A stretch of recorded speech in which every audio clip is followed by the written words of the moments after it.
ಇಲ್ಲಿ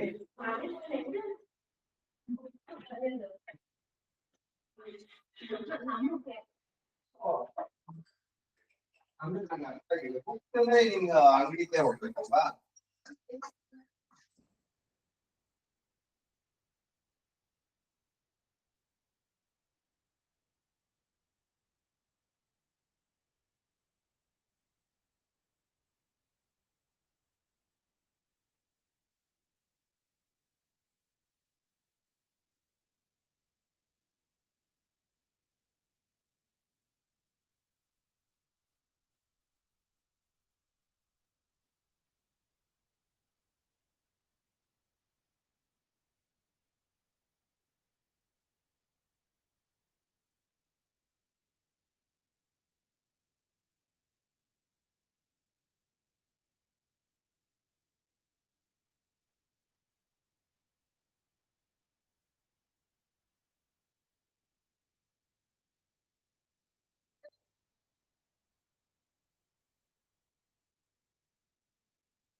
ಅಪ್ಪ ಇಲ್ಲ ಇಲ್ಲ ಆಯ್ತು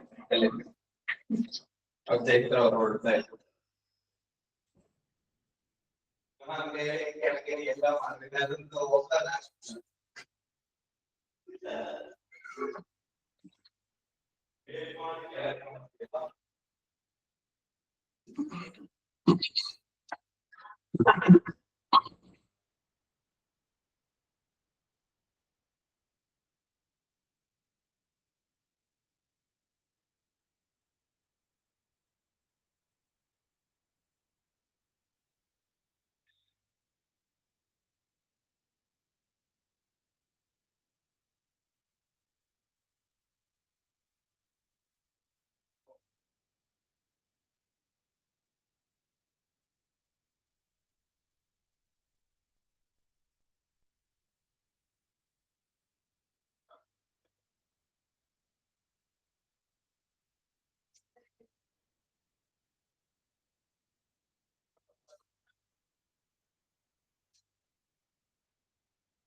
अस्मद्गुरुभ्यो नमः। अस्मत्परमगुरुभ्यो नमः। अस्मत्सर्वगुरुभ्यो नमः।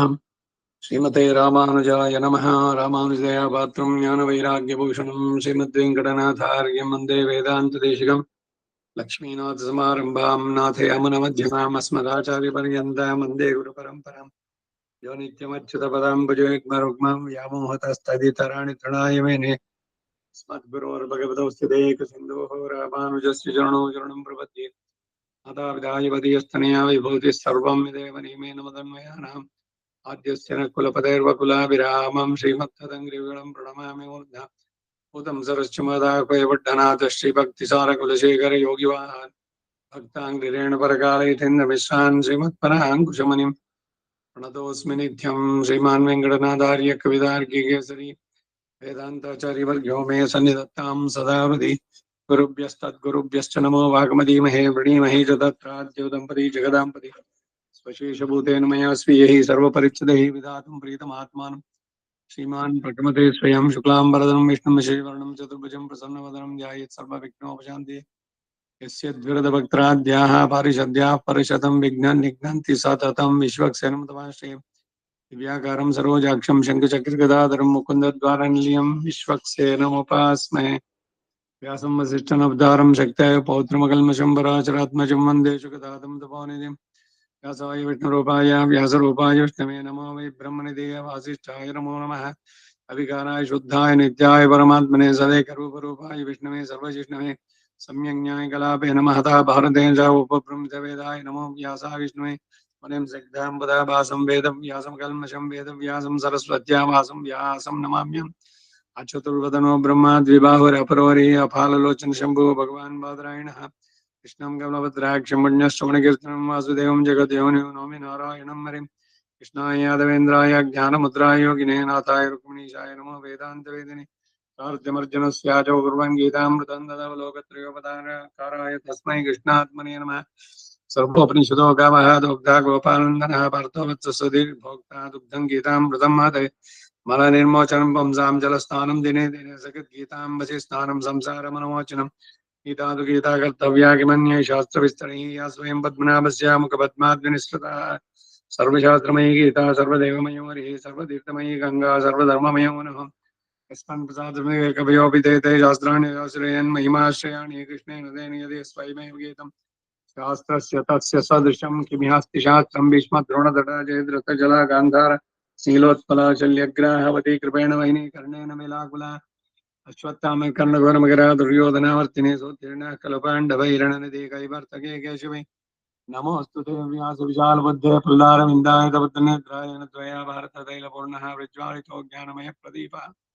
प्रपन्नपारिजाताय स्तोत्रवेत्रैकपाणिये ज्ञानमुद्राय कृष्णाय गीतामृतदये नमः वसुदेवसुतं देवं कंसचाणूरमर्दनं देवकी परमानन्दं कृष्णं वन्दे जगद्गुरुं पाराशर्यवचः सरोजमलं गीतार्थगन्धोत्कटं नानाख्यानककेसरं मरिकथा सम्बोधनाबोधितं लोके सज्जनषट्पदैरारापेपीयमानं मुधा भूयात् भारतमङ्गजं कलिमलप्रध्वंसिनश्रेयसे मूकं करोति वाचालं पङ्गुं लङ्घयते गिरिं यत्कृपातमहं वन्दे परमानन्दमाधवम् यं ब्रह्मा वरुणेन्द्रोद्धमरसस्तन्वन्ति दिव्यैस्तवैः वेदैः साङ्गपदक्रमोपनिषदे गायन्ति यं सामगाः ध्यानावस्थिताद्गतेन मनसा पश्यन्ति यं योगिनो यस्यान्तं न विसुरासुरगणा देवाय तस्मै नमः वार्ताय प्रतिबोधितां भगवता नारायणेन स्वयं व्यासेन ग्रथितां पुराणमुनिना मध्ये महाभारतं गीतामृतवर्षिणीं भगवतीम् अष्टादशाध्यायिनीम् अम्ब त्वामनसं ददामि भगवद्गीते भवद्वेषिणीम् अष्टमैषी समेत श्रीकृष्णाय परब्रह्मणे नमः। अथ श्रीमद्भगवद्गीतासु उपनिषत्सु ब्रह्म विद्यायां योगशास्त्रे श्रीकृष्णार्जुन संवादे ज्ञान विज्ञान योगो नाम सप्तमोऽध्याये त्रयोविंशति श्लोकः 23ನೇ ಶ್ಲೋಕ 23 ಆಯ್ತು 24ನೇದು ಚತುರ್ವಿಂಶತಿ ಶ್ಲೋಕ ಅದಕ್ಕೊಂದು ಅವತಾರಿಕೆ ಹೋದ್ವಾರ ಜಗದಲ್ಲಿ ನಿಲ್ಲಿಸಿದ್ವಿ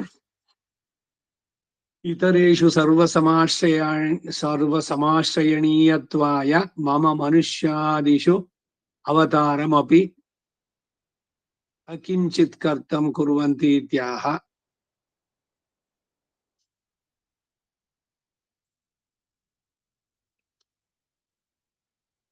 ಶ್ಲೋಕ ಅವ್ಯಕ್ತಂ ವ್ಯಕ್ತಿಮಾಪನ್ನಂ ಮನ್ಯಂತೆ ಮಾಮ ಬುದ್ಧಯಃ ಪರಂ ಭಾವಮಜಾನಂತೋ ಮಮ ವ್ಯಯಂ ಅನುತ್ತಮಂ.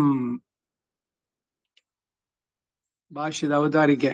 ಅದರರ್ಥ, ಈ ಐಹಿಕಾದಿ ಫಲಾಂತರಗಳಿಗಾಗಿ ಅನ್ಯ ದೇವತಾ ಭಜನ ಮಾಡೋದು ನಿಂದ್ಯವಾದದ್ದು ಎಂದು ಭಗವಂತನಾದ ನಿನ್ನ ಭಜನವಾದರೂ ಪರಮ ಶ್ರೇಯಸ್ಸಿಗೆ ಸಾಧಕ ಎಂದು ಒಪ್ಪತಕ್ಕದೇನೋ ಸರಿಯೇ.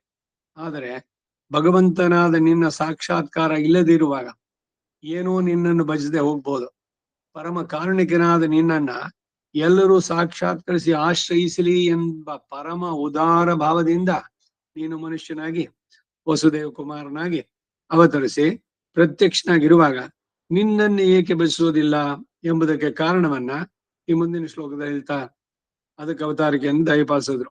ಇತರೇತು ಮದ್ಭಕ್ತರಲ್ಲದ ಇತರರಾದರೂ ಮೇಲೆ ಹೇಳಿದ ಚತುರ್ವಿಧ ಭಕ್ತರಲ್ಲದ ಇತರರು ಸರ್ವ ಸಮಾಶ್ರಯಣೀಯತ್ವಾಯ ಸಮಸ್ತರು ನನ್ನನ್ನು ಆಶ್ರಯಿಸಲಿ ಎಂಬ ಭಾವದಿಂದ ಮಾಮ ಪರಮ ಕಾರುಣ್ಯದಿಂದ ಪ್ರೇರಿತನಾದ ನನ್ನ ಅವತಾರಮಪಿ ಅವತಾರವನ್ನು ಕೂಡ ಅಕಿಂಚಿತ್ ಕರಂ ಕುರ್ವಂತೀತ್ಯ ಅಲ್ಪವಾಗಿ ಮಾಡಿಬಿಡ್ತಾರೆ ಎಂದು ಮುಂದೆ ಹೇಳ್ತಾರೆ. ನನ್ನ ಅಮಾನುಷ ಚೇಷ್ಟಿತಗಳೇ ಮೊದಲಾದವುಗಳಿಂದ ಮನುಷ್ಯ ಅವತಾರಿಯಾದ ಭಗವಂತ ಎಂದು ತಿಳಿಯುವ ಪ್ರಜ್ಞೆ ಇಲ್ಲದವರಾಗಿ ಕೇವಲ ಮನುಷ್ಯನೆಂದೇ ನನ್ನನ್ನು ಭಾವಿಸುವರು ಎಂದು ಹೇಳ್ತಾನೆ ಅನ್ನೋ ಭಾವ. ಇದನ್ನೇ ಅನೇಕ ಬಾರಿ ಉಲ್ಲೇಖ ಮಾಡಿದ್ದು. ಕೃಷ್ಣ ಬಂದು ಎಲ್ಲ ಹೇಳಿ ನಾನೇ ಮನ್ಮನಾಭವ ಮದ್ಭಕ್ತೋ ಮಧ್ಯಾಜಿ ಮಾಂ ನಮಸ್ಕುರು ಎಲ್ಲ ಹೇಳಿದ್ದು ಕೂಡ ಎಷ್ಟು ಜನ ಕೃಷ್ಣನನ್ನ ಪರಮಾತ್ಮ ಅಂತ ಭಾವಿಸಿದ್ರು. ಒಬ್ಬ ಉದ್ದವ, ಒಬ್ಬ ಕ್ರೂರ, ಬಹಳ ಕೈ ಬೆರಳು ಎಣಿಕೆ ಎಷ್ಟು ಅಷ್ಟೆ. ಸಾಕ್ಷಾತ್ ಪರಬ್ರಹ್ಮನೇ ಅವನು ಅಂತ ಮಾರ್ಕಂಡೇಯ ಹೇಳ್ದಾದ್ರು ಧರ್ಮರಾಯನಿಗೆ. ಹೀಗೆ ಈಗ ಶ್ಲೋಕ 24 ಪುಟ 868 ಮೂಲಕ್ಕೆ ಅರ್ಥ. ಅವ್ಯಕ್ತಂ ವ್ಯಕ್ತಿಮಾಪನ್ನಂ ಮನ್ಯಂತೆ ಮಾಂ ಅಬುದ್ಧಯಃ ಪರಂ ಭಾವಮಜಾನಂತೋ ಮಮಾವ್ಯಯಂ ಅನುತ್ತಮಂ. ಮಮ ಎಲ್ಲರೂ ನನ್ನನ್ನು ಆಶ್ರಯಿಸಿ ಪರಮ ಶ್ರೇಯಸ್ಸನ್ನು ಹೊಂದಿ ಉಜ್ಜೀವಿಸಲಿ ಎಂಬ ಕಾರುಣ್ಯಾತಿಶಯದಿಂದಲೂ ಉದಾರ ಭಾವದಿಂದಲೂ ಮನುಷ್ಯ ಅವತಾರಿಯಾಗಿ ಅವತರಿಸುವ ನನ್ನ ಅವ್ಯಯಂ ಸ್ವಲ್ಪವೂ ನಾಶವಿಲ್ಲದ, ಅಂದರೆ ನನ್ನ ಸ್ವರೂಪ ಸ್ವಭಾವವನ್ನು ಸ್ವಲ್ಪವೂ ಬಿಡದೇ ಇರುವಂತ ಪರಮಾತ್ಮನಿಗೂ ಜೀವಾತ್ಮನಿಗೂ ಮತ್ತೆ ಪ್ರಕೃತಿಗೂ ಇರುವಂತಹದ್ದಿದು. ಪ್ರಕೃತಿ ಅನ್ನೋದ್ರಲ್ಲಿ ಸ್ವರೂಪದಲ್ಲೇ ಬದಲಾವಣೆ ಆಗ್ಬಿಡುತ್ತೆ. ಏನು ಸ್ವರೂಪದಲ್ಲೇ ಬದಲಾವಣೆ ಅಂದ್ರೆ, ಇವಾಗ ಒಂದು ಗಿಡ ಇದೆ, ಅದು ಬೆಳೀತಾ ದೊಡ್ಡದಾಗತ್ತೆ. ಹಿಂದೆ ಇದ್ದಿದ್ದಂತಿಲ್ಲ, ಎಲೆಗಳು ಹಳದಿ ಬಣ್ಣಕ್ತಿರುತ್ತೆ, ಯಾವತ್ತೋ ಒಂದ್ ದಿವಸ ಒಣಗೋಗುತ್ತೆ. ಸ್ವರೂಪದಲ್ಲೇ ಬದಲಾವಣೆ. ಆತ್ಮನಿಗೆ, ಜೀವಾತ್ಮನಿಗೆ ಅವನ ಜ್ಞಾನದಲ್ಲಿ ಸಂಕೋಚ ವಿಕಾಸಗಳು. ಅವನ ಸ್ವರೂಪದಲ್ಲಿ ಬದಲಾವಣೆ ಏನಿಲ್ಲ. ಅವನ ಅನುರೂಪ ಜ್ಞಾನ ಆನಂದಮಯ ಆತ್ಮ ಶೇಷೋ ಪರಮಾತ್ಮನಃ. ಅವನ ಸ್ವರೂಪದಲ್ಲಿ ಬದಲಾವಣೆ ಇಲ್ಲ, ಆದ್ರೆ ಜ್ಞಾನದಲ್ಲಿ ಸಂಕೋಚ ವಿಕಾಸಗಳು. ಇವಾಗ ಇವನು ಜ್ಞಾನಿ, ಇವನು ಅಜ್ಞಾನಿ, ಇವನು ಅಲ್ಪಜ್ಞಾನಿ, ಅವನು ವಿಪರೀತ ಜ್ಞಾನಿ, ಇವೆಲ್ಲ ಬಗೆಗಳು. ಪರಮಾತ್ಮನಲ್ಲಾದ್ರೂ ಅವನ ಸ್ವರೂಪದಲ್ಲಾಗ್ಲಿ ಅಥವಾ ಅವನ ಸ್ವಭಾವದಲ್ಲಾಗ್ಲಿ ಯಾವ ಬದಲಾವಣೆನೂ ಇರೋಲ್ಲ. ಇದು ಚೇತನ, ಅಚೇತನ ಮತ್ತೆ ಪರಮಾತ್ಮ ಮೂರು ತತ್ವಗಳಲ್ಲಿರುವಂತ ವ್ಯತ್ಯಾಸಗಳು. ಅವ್ಯಯಂ ನನ್ನ ಸ್ವರೂಪ ಸ್ವಭಾವ ಯಾವುದನ್ನು ಒಂದು ಸ್ವಲ್ಪನೂ ಬೆಳೆದೇ ಇರುವಂತಹ, ಅನುತ್ತಮಂ ನನ್ನ ಪರಭಾವಕ್ಕಿಂತಲೂ ಉತ್ತಮವಾದದ್ದು ಇಲ್ಲದ, ಅಂದರೆ ಅಸದೃಶವಾದದ್ದು. ಈಗ ಇವನ ಮುಖ ಚಂದ್ರನಂತಿದೆ ಅಂದ್ರೆ ಒಂದು ಸಾದೃಶ್ಯ ಹೇಳ್ಬೋದು. ಅವಳು ಚಂದ್ರಮುಖಿ, ಮುಖ ಚಂದ್ರನಂತೆ ಗುಂಡಾಗಿದೆ ಅಂತ. ಹಾಗೆ ಈ ಭಗವಂತನ ಸ್ವರೂಪದಲ್ಲಾಗ್ಲಿ ಸ್ವಭಾವದಲ್ಲಾಗ್ಲಿ ಇನ್ಯಾರು ಹಂಗಿದ್ರು ಅಂತ ಹೇಳ್ತೀರೇನೋ? ಈಗ ಶ್ರೀಮನ್ನಾರಾಯಣ ಅವನ ಅತ್ಯಂತ ಕರುಣಾ ವಾತ್ಸಲ್ಯ ಪೂರಿತಾಗಿದೆ, ಇಂದ್ರನಂತೆ ಅಂತ ಹೇಳಿದ್ರೆ ಅದು ಸರಿಯಾಗುತ್ತೆ ಉಪಮೆ? ಇಂದ್ರನ ಆನಂದವಾಗ್ಲಿ ಅಥವಾ ಇಂದ್ರನಿಗೆ ಸಂತೋಷ ಈ ಭಗವಂತನ ಸಂತೋಷಕ್ಕೆ ಲೆಕ್ಕ ಹಾಕೋಕ್ಕಾಗುತ್ತೆ ಅನ್ನೋ ಉಪನಿಷತ್ತುಗಳೆಲ್ಲ ಹೇಳುತ್ತೆ. ತೈಯೇ ಶತಂ ಶತಂ ಅಂತ. ತೈಯೇ ಶತಮಿಂದ್ರಸ್ಯಾನಂದ ಶ್ರೋತ್ರಿಯಸ್ಯ ಜಾಗಾಮಹ ತಸ್ಯ ಸ ಏಕೋ ಬ್ರಹ್ಮಣ ಆನಂದ. ಚತುರ್ಮುಖ ಬ್ರಹ್ಮನಿಗೆ ಒಂದು ಆನಂದ, ಈ ಇಂದ್ರನ 100 ಆನಂದ ಚತುರ್ಮುಖ ಬ್ರಹ್ಮನಿಗೆ, ಆ ಚತುರ್ಮುಖನ 100 ಆನಂದ ಪ್ರಜಾಪತಿಗೆ. ಈಗ ಒಂದೊಂದು ಹೇಳ್ಬೇಕಾದ್ರೆ ಆದ್ರೆ ಭಗವಂತನ ಆನಂದ ಅಂತ ಬಂದಾಗ ಮಾತು ನಿಂತು ಹೋಗುತ್ತೆ. ಯಾಕೆಂದ್ರೆ ಅದು ವರ್ಣನೆ ಮಾಡೋಕ್ಕಾಗಲ್ಲ. ಯಥೋ ವಾಚೋ ನಿವರ್ತಂತೆ, ಮಾತು ಹಿಂತಿರುಗಿತು ಹೇಳೋಕ್ಕಾಗದೆ. ಅಪ್ರಾಪ್ಯ ಮನಸಾ ಸಹ, ಮನಸ್ಸಿನಿಂದಲೂ ಹೇಳಲಿಕ್ಕಾಗಲ್ಲ. ಅವನ ಆನಂದವೇ ಆಗ್ಲಿ, ಅವನ ಗುಣವೇ ಆಗ್ಲಿ, ಯಾವುದನ್ನು ಪೂರ್ಣವಾಗಿ ಹೇಳೋಕ್ಕಾಗಲ್ಲ. ಅದಕ್ಕಾಗಿ ಹೇಳೋದು ಭಗವಂತನನ್ನು ಪೂರ್ಣವಾಗಿ ತಿಳಿಯೋಕ್ಕಾಗಲ್ಲ. ಯಾಕೆ ಅಂತಂದ್ರೆ ಅವನು ಅನಂತ, ಅವ್ಯಯ, ಅಸದೃಶ, ಅನುಪಮ, ಉಲಹುಕ್ಕೋರ್ತನಿಯಪ್ಪಂತನ್ನೈ. ಇಡೀ ಸೃಷ್ಟಿ, ಅವನ ಸೃಷ್ಟಿನಲ್ಲಿ ಅವನಂತಹ ಇನ್ನೊಂದು ಇಲ್ಲ, ಇರ್ಲಿಕ್ಕೆ ಸಾಧ್ಯ ಇಲ್ಲ. ಅದಕ್ಕೇನೆ ಆ ಪೃಷ್ಣಿ ಸ್ವಯಂಭು ನನಗೆ ನಿನ್ನಂತ ಮಗ ಬೇಕು ಬೇಕು ಬೇಕು ಅಂತ 3 ಸಲ 10,000 ವರ್ಷ ತಪಸ್ ಮಾಡಿದ್ರಲ್ಲ. ಅವ್ನು ಹೇಳಿದ ನನ್ನಂತವ್ನು ಎಲ್ಲಿ ತರ್ಲಿ ನಾನು ಬೇರೆ, ನಾನೇ ನಿಮ್ ಮಗನಾಗಿ ಹುಡ್ತೀನಿ ಅಂತ ಪೃಷ್ಟಿ ಗರ್ಭನಾಗಿ ಹುಟ್ಟದ. ಮುಂದಕ್ಕೆ ಆ ಸುತಪ ಅನ್ನೋ ಮತ್ತೆ ಆ ಪೃಷ್ಣಿ ಅವರಿಬ್ರೇನೆ ಕಶ್ಯಪ ಅದಿತಿಯರಾಗಿ ಜನಿಸಿದ್ರು ಮುಂದಿನ ಯುಗದಲ್ಲಿ. ಆವಾಗ ಇವನು ಇಂದ್ರನಿಗೆ ತಮ್ಮನಾಗಿ ಉಪೇಂದ್ರನಾಗಿ ಬಂದ. ಆ ಕಶ್ಯಪ ಅದಿತಿಯರೇ ಈಗ ವಸುದೇವ ದೇವಕಿಯಾಗಿ ಬಂದಿದ್ದು ದ್ವಾಪರದಲ್ಲಿ. ಅವರಿಗೆ ಕೃಷ್ಣನಾಗಿ ಹುಟ್ಟಿ, ನೋಡಿ ನೀವು ಕೇಳಿದ್ರಲ್ಲ 10,000 ವರ್ಷ ತಪಸ್ ಮಾಡಿ ಬೇಕು ಬೇಕು ಬೇಕು ಅಂತ 3 ಸಲ. ಸೊ 3 ಸಲ ನಿಮ್ಮ ಕೋರಿಕೆಯನ್ನ ಪೂರೈಸಿ ಅಲ್ಲಿಗೆ ಮುಗಿತು ಅಂತ ಕೃಷ್ಣನೇ ಹೇಳ್ತಾನೆ ಹುಟ್ಟಿದಾಗ. ಭಾಗವತದ ದಶಮ ಸ್ಕಂದದಲ್ಲಿ 3ನೇ ಅಧ್ಯಾಯ, ಕೃಷ್ಣನ ಜನನದಲ್ಲಿ ಇವೆಲ್ಲ ವೃತ್ತ ಅಂತ ಬರುವಂತ. ಅಂದ್ರೆ ಅಂಥವನನ್ನು ಬೇರೆ ತರ್ಲಿಕ್ಕೆ ಆಗೋಲ್ಲ. ಅವನಿಗೆ ಬೇರೆ ಉಪಮೆ ಕೊಡಕ್ ಆಗೋಲ್ಲ. ನಿರುಪಮ ಅನ್ನೋ ಪದ ಇದು. ಅಸದೃಶ, ಅವ್ಯಯ, ಅಪ್ರಮೇಯ, ಅದ್ವಿತೀಯ, ಈ ಪದಗಳು there cannot be another person existing. ಅವನ ತರದಲ್ಲಿ ಇನ್ನೊಬ್ಬನು ಇರೋಕ್ ಸಾಧ್ಯ ಇಲ್ಲ.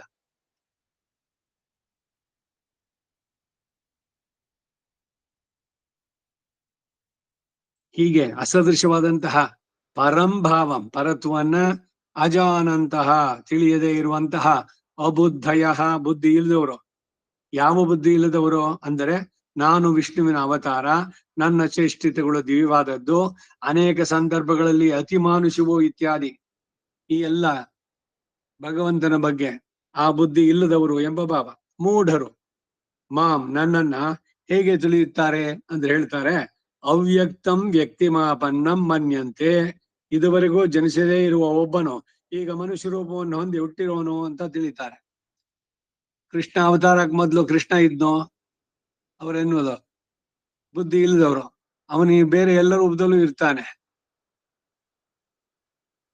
ಅನೇಕ ರೂಪಗಳನ್ನು ತಗೊಂಡ್ರು ಕೂಡ ಏಕರೂಪವಾಗಿ ಇರೋನು. ಅನೇಕ ರೂಪಾಯ ವಿಷ್ಣುವೇ ಸರ್ವ ವಿಷ್ಣುವೇ ಅಲ್ಲಿ ಏನೇ ಆದ್ರೂ ಅವನು ಏಕರೂಪದಲ್ಲಿ ಸಹ ಇರುವಂತ, ಬೇರೆ ಬೇರೆ ಇದ್ರಲ್ಲಿ ತಗೊಂಡ್ರು ಕೂಡ. ಇದನ್ನು ತಿಳಿದೇ ಇರೋರು ಹೇಳ್ತಾರೆ ನನ್ನನ್ನ ಹಾಗೆ. ಪರಂಭಾವ ಮಜಾನಂತಹ, ನನ್ನ ಪರತ್ವವನ್ನು ತಮ್ಮ ಅಜ್ಞಾನದಿಂದ ತಿಳಿಯದವರಾಗಿ ಅಂತ ಹೇಳಲು ಕಾರಣ ಏನು ಅಂದ್ರೆ, ಪರತ್ವ ಸೂಚಕ ಅತಿಮಾನುಷ ಚೇಷ್ಟಿತಗಳು. ಮಾರುಷ ಆಗ್ಬಿಟ್ಟಿದೆ, ಅದು ಮಾನುಷ ನಕಾರ, ಅತಿ ಮಾನುಷ ಚೇಷ್ಟಿತಗಳು.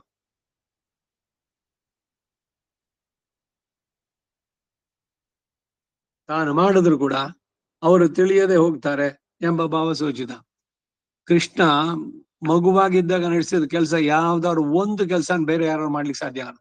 ಯಾವುದೇ ದೇವತೆ ಆಗ್ಲಿ, ರಾಕ್ಷಸರು, ಯಾರೋ, ನೋಬಡಿ ಕ್ಯಾನ್, ಯಾರು ಮಾಡ್ಲಿಕ್ಕೆ ಆಗೋಲ್ಲ.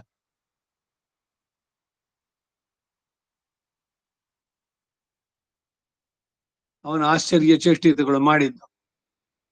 ಹಗಲಿನಲ್ಲೇ ഇരുಳನ್ನ ಉಂಟು ಮಾಡದ. ಇನ್ಯಾರಿಗಾರು ಸಾಧ್ಯನಾ ಆ ರೀತಿ ಮಾಡ್ಲಿಕ್ಕೆ? ಗುರುವಿನ ಮಗ ಸತ್ತೋಗಿದ್ದಾನೆ, ಅವನು ಪುನಃ ಯಮಲೋಕಕ್ಕೋ ಕರ್ಕೊಂಬಂದಲ್ಲ.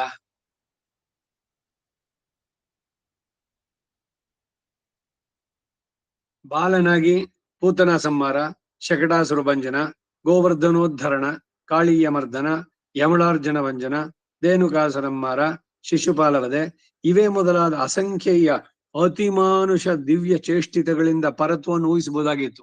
ಇನ್ಯಾರು ಬೇರೆ ಮಾಡ್ಲಿಕ್ಕೆ ಸಾಧ್ಯನಾ? ದೇವ, ಮನುಷ್ಯ, ತಿರ್ಯಕ್, ಸ್ಥಾವರಗಳಲ್ಲಿ ಯಾರು ಮಾಡ್ಲಿಕ್ಕೆ ಆಗದಂತ ಕೆಲಸಗಳಿದು. ಅದರಿಂದ ಅವನ ಪರತ್ವನ್ನ ಅವರು ಊಹಿಸಬಹುದಾಗಿತ್ತು. ಅವುಗಳನ್ನು ತಿಳಿಯದ ಮೂಢರಾದ್ದರಿಂದ ತನ್ನನ್ನು ಅವರು ಆಶ್ರಯಿಸೋದಿಲ್ಲ. ಅಯ್ಯೋ ಅವ್ನ್ ಗೊತ್ತಾಗಿ ಕಳ್ಳ ಅವನು, ಗೋಕುಲದಲ್ಲಿ ಹುಡ್ದವನು, ದನ ಕಾಯ್ದವನು, ಗೋಪಾಲ ಸಂಸ್ಕೃತದಲ್ಲಿ ಹೇಳಿದ್ರೆ ಬಹಳ ಮರ್ಯಾದೆಯಾಗಿ ಕಾಣಿಸುತ್ತೆ.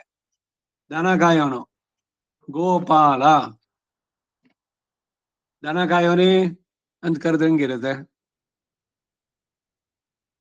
ಎಲ್ರು ಮಾಡಿದಷ್ಟೇನೆ. ಅವನು ಗೊತ್ತು, ಬಸದೇವ ದೇವಕಿ ಮಗ, ಯದುವಂಶದಲ್ಲಿ ಇದ್ದವನು.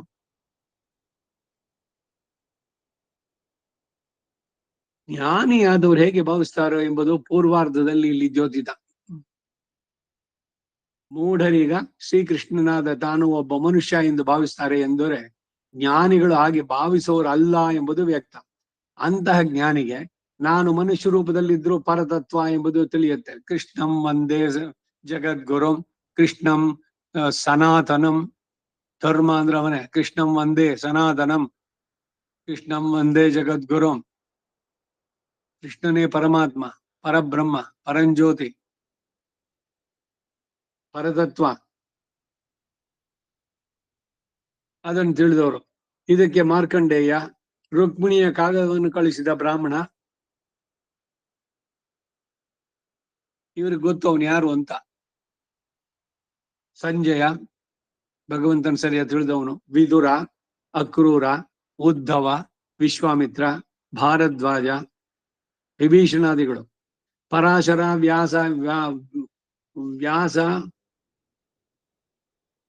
ವ್ಯಾಸಾದಿಗಳಾಗ್ಬಿಟ್ಟಿದ್ದಾರೆ. ಪರಾಶರ, ವ್ಯಾಸ ಇವರುಗಳೆಲ್ಲ ಭಗವಂತನ ಸರಿಯಾಗಿ ತಿಳಿದು. ವ್ಯಾಸಾಯ ವಿಷ್ಣು ರೂಪಾಯ ವ್ಯಾಸ ರೂಪಾಯ ವಿಷ್ಣುವೇ, ಅವನದೇ ಇನ್ನೊಂದು ಅವತಾರ ಅದು ವ್ಯಾಸ. ಭಾಗವತದಲ್ಲಿ ಬರುತ್ತೆ 40 ಅವತಾರಗಳು. ದತ್ತಾತ್ರೇಯ, ಕಪಿಲ, ಹೀಗೆ ಬೇರೆ ಬೇರೆ ಅವತಾರಗಳು. ಇವೆಲ್ಲ ಅದಕ್ಕೆ ನಿದರ್ಶನ ಅಂದ್ರು. ಸಾಧಾರಣ ಮನುಷ್ಯ ಎಂದು ಭಾವಿಸುವವರೇ ಬಹಳ ಅನೇಕರು.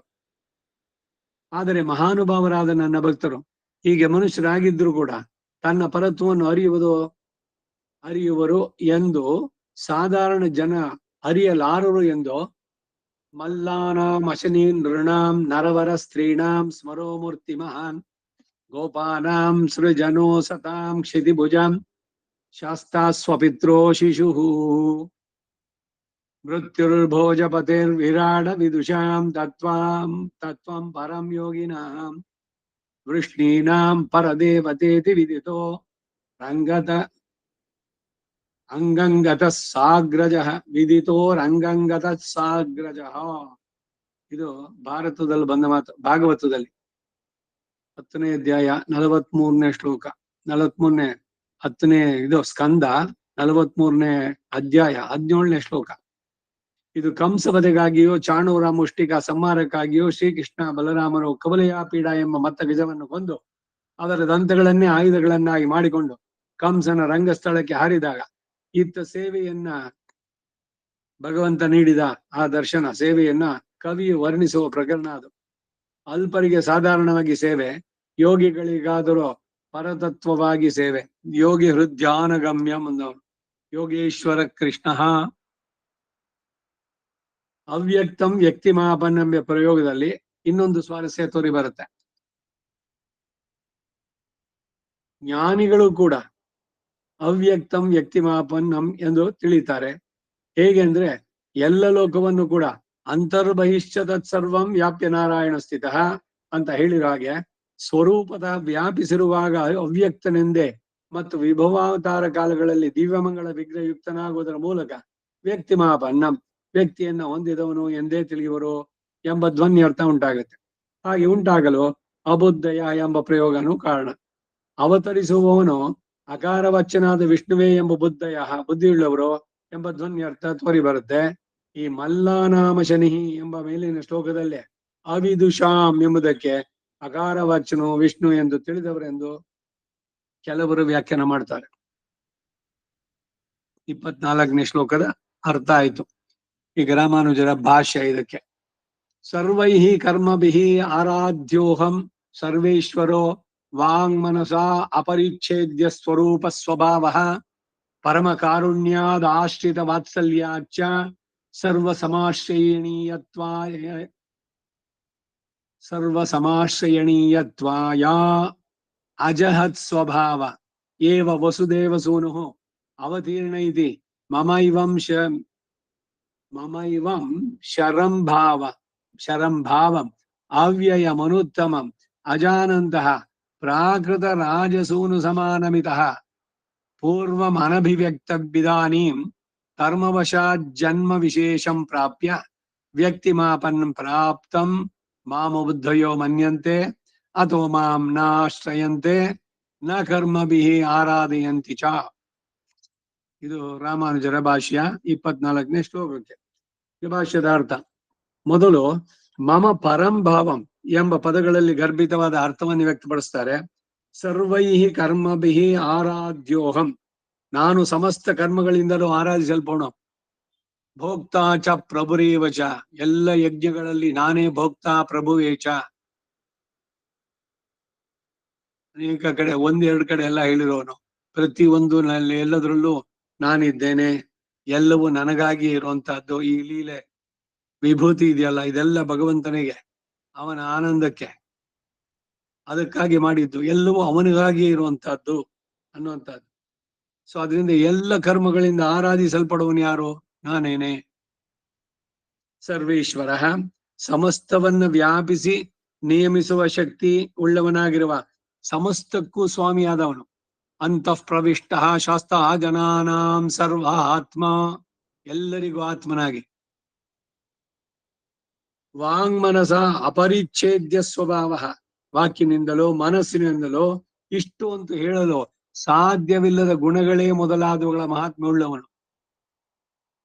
ಪರಮ ಕಾರುಣ್ಯದಿಂದಲೂ ಆಶ್ರಿತರಲ್ಲಿರುವ ವಾತ್ಸಲ್ಯದಿಂದಲೂ ಸಹ ಸರ್ವ ಸಮಾಶ್ರಯಣೀಯತ್ವಾಯ, ಸಮಸ್ತರು ಕೂಡ, ಎಲ್ಲ ಲೋಕದ ಪ್ರತಿಯೊಬ್ಬರು, ಬರೀ ಒಂದ್ ಲೋಕ ಅಲ್ಲ, ಎಲ್ಲ ಚೇತನ ವರ್ಗ ಎಲ್ಲರೂ ನನ್ನನ್ನು ಆಶ್ರಯಿಸಿ ಉತ್ತೀರ್ಣರಾಗಲಿ ಎಂಬ ಭಾವದಿಂದ, ಅಂದರೆ ನನ್ನಲ್ಲಿ ಶರಣಾಗತಿ ಮೊದಲಾದ ಉಪಾಯ ಅನುಷ್ಠಾನ ದ್ವಾರ ನನ್ನನ್ನು ಆಶ್ರಯಿಸಲಿ ಎಂಬ ಭಾವದಿಂದ ಅಜಹತ್ ಸ್ವಭಾವ ಏವ, ಈ ಮೇಲೆ ಹೇಳಿದ ಪರತ್ವ ಸೂಚಕ ಕಲ್ಯಾಣ ಗುಣಗಳನ್ನು ಬಿಡಿದೇನೆ ಅವತಾರ ಕಾಲದಲ್ಲಿ ತನ್ನ ಸ್ವಭಾವಗಳನ್ನು ಮರೆಸಿಕೊಳ್ಳದೆ ಅವತರಿಸ್ತೇನೆ ಎಂದು ಹಿಂದೆ ಅವತಾರ ರಹಸ್ಯವನ್ನು ಬೋಧಿಸುವ ಶ್ಲೋಕಗಳಿಂದ ಅದು ವ್ಯಕ್ತ.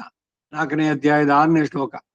ವಸುದೇವನ ಪುತ್ರನಾಗಿ ಅವತೀರ್ಣ ಇತಿ, ಅವತರಿಸುತ್ತಾನೆ ಎಂಬ ಪರಂಭಾವಂ, ಪರತ್ವ ಸೂಚಕ ಭಾವನ್ನ, ಅದು ಎಂತದ್ದು ಅಂದ್ರೆ ಅವ್ಯಯಂ, ನಾಶರಹಿತವಾದದ್ದು, ಮತ್ತು ಅನುತ್ತಮಂ, ಅದಕ್ಕಿಂತ ಉತ್ತಮವಾದದ್ದಿಲ್ಲ, ಸರ್ವೋತ್ಕೃಷ್ಟವಾದದ್ದು, ಇದಕ್ಕಿಂತಲೂ ಉತ್ಕೃಷ್ಟವಾದದ್ದು ಇಲ್ಲದ ಇಂತಹ ಪರತ್ವವನ್ನ ಅಜಾನಂತಹ, ತಿಳಿಯದೇ ಇರುವವರಾಗಿ, ಪ್ರಾಕೃತ ರಾಜಸೂನು ಸಮಾನ, ಇಹಲೋಕದ ರಾಜಕುಮಾರನಿಗೆ ಸಮಾನನನ್ನಾಗಿ, ಇತಃ ಪೂರ್ವಂ, ಇದಕ್ಕೆ ಮೊದಲು, ಅನಭಿವ್ಯಕ್ತಂ, ಇದು ಅವ್ಯಕ್ತಂ ಎಂಬುದರ ವ್ಯಾಖ್ಯಾನ, ಜನ್ಮವೆತ್ತದೇ ಇದ್ದವನು, ಇದಾನಿ ಈಗ ಕರ್ಮವಶಾತ್ ಜನ್ಮ ವಿಶೇಷಂ ಪ್ರಾಪ್ಯ ವ್ಯಕ್ತಿಂ, ಕರ್ಮವಶನಾಗಿರೋದ್ರಿಂದ ಜನ್ಮವನ್ನು ಎತ್ತಿ ಸರ್ವರಿಗೂ ಒಬ್ಬ ಮನುಷ್ಯ ರೂಪವನ್ನ ಆಪನ್ನಂ, ಅಂದರೆ ಪ್ರಾಪ್ತಂ, ಹೊಂದಿದವನಾಗಿ, ಮಾಂ, ನನ್ನನ್ನ, ಅಬುದ್ಧಯ, ಜ್ಞಾನಶೂನ್ಯರು, ಮನ್ಯಂತೆ, ತಿಳಿತಾರೆ.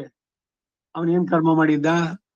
ವಸುದೇವ ದೇವಕಿಯ ಮಗನಾಗಿ ಹುಟ್ಟೋದಕ್ಕೆ ಮನುಷ್ಯ ರೂಪ, ಕರ್ಮದ ಶರೀರನೋ ಭಗವಂತಂದು. ಅವತಾರದಲ್ಲಿ ಏನ್ ಹೇಳ್ದ? ವಸುದೇವ ಐಕ್ಷತ, ಲೋಕದ ರೀತಿ ಇವುಗಳು ಆಗೋದಂತೆ ದೇವಕಿಯೋ ಗರ್ಭವನ್ನು ಧರಿಸಲು 9 ತಿಂಗಳಿದ್ದ. ಆಮೇಲೆ ಎಲ್ಲರಂತೆ ಅವನು ಯೋನಿಜನಾಗಿ ಹುಟ್ಟದ್ನೆ, ತಾನು ತೋರಿಕೊಂಡ ಅಲ್ಲಿ. ಅದಕ್ಕೆ ಅವನ ಅವತಾರ ಅನ್ನೋದು. ರಾಮ ಬಾಯಿನಲ್ಲಿ ಹೇಳಿದ್ರು ಕೂಡ ಅವನು ಇರ್ಲಿಕ್ಕಾಗತ್ತಾ? ಇದನ್ನೇ ಅತಿ ಮಾನುಷ ಸ್ತವದಲ್ಲಿ ಕೂರೇಶ್ವರ ಹೇಳುವಂತಹದ್ದು. ನೀನು ದಶರಥನ ಮಗನ, ಆತ್ಮಾನಂ ಮಾನುಷಂ ಮನ್ಯೆ ರಾಮೋ ದಶರಥಾತ್ಮಜಂ, ರಾಮೋ ನಾಮ ಇತಿ ಜನೈಶ್ರುತಃ, ನನ್ನನ್ನು ರಾಮ ಅಂತ ಕರೀತಾರೆ, ನಾನು ಅಯೋಧ್ಯ ರಾಜ ದಶರಥನ ಮಗ ಅಂತ ಹೇಳ್ಕೊಂಡವನು. ನಿನಗೆ ಜಟಾಯುಗೆ, ಪಕ್ಷಿಗಳಿಗೆ, ತಿರ್ಯಕ್ಕುಗಳಿಗೆ ಮೋಕ್ಷ ಇಲ್ಲ ಆ ಜನ್ಮದಲ್ಲಿ. ಸಾಮಾನ್ಯವಾಗಿ ಕರ್ಮದ ತೀವ್ರತೆಯಿಂದ ಮಾಡಿದಾಗ, ಇನ್ನು ಕೀಳು ಯೋನಿಗಳಿಗೆ ಹೋದಾಗ ಇದೆಲ್ಲ ಕ್ಷುದ್ರವಾದ ಜಂತುಗಳು ಇವುಗಳೆಲ್ಲ. ಹಾಗಿರ್ಬೇಕಾದ್ರೆ ಆ ಜಟಾಯುಗೆ ಮೋಕ್ಷ ಹೆಂಗ್ ಕೊಟ್ಟೆ ನೀನು? ನೀನ್ ಹೇಳಿದ್ದು ನಾನು ಮನುಷ್ಯ, ಆತ್ಮಾನಂ ಮಾನುಷಂ ಮನ್ಯೆ ಅಂತ. ಜಟಾಯು ಹೇಳಿದಾರೆ, ಹೋಗು, ನಿನಗೆ ಯಾವ ಉತ್ತಮ ಲೋಕ, ಈ ವೇದಗಳನ್ನ ಇದನ್ನೆಲ್ಲ ಅಧಿಕರಿಸಿ ಯಾರು ಧರ್ಮ ಆಚರಣೆ ಇವುಗಳನ್ನ ಚೆನ್ನಾಗಿ ಮಾಡಿದ್ದಾರೆ, ಪ್ರಪತ್ತಿಯನ್ನು ಪಡೆದು ಹೋಗ್ತಾರಲ್ಲ ಅಂತ. ಹಾಗೆ ನಿನ್ಗೆ ಆ ಲೋಕ ಸಿಗಲಿ ಅಂತ ಅಂದ್ನಲ್ಲ, ಜಟಾಯುಗೆ ಮೋಕ್ಷವನ್ನು ಕರುಣಿಸಿದ್ದು. ಪರ್ಮಿಷನ್ ಕೊಟ್ಟವ್ರು ಯಾರು ನಿನಗೆ? ನೀನು ಸಾಮಾನ್ಯದವನ, ನೀನು ಬರೀ ಮನುಷ್ಯನ ಅಂತ ಕೇಳ್ತಾರ ಅಲ್ಲಿ.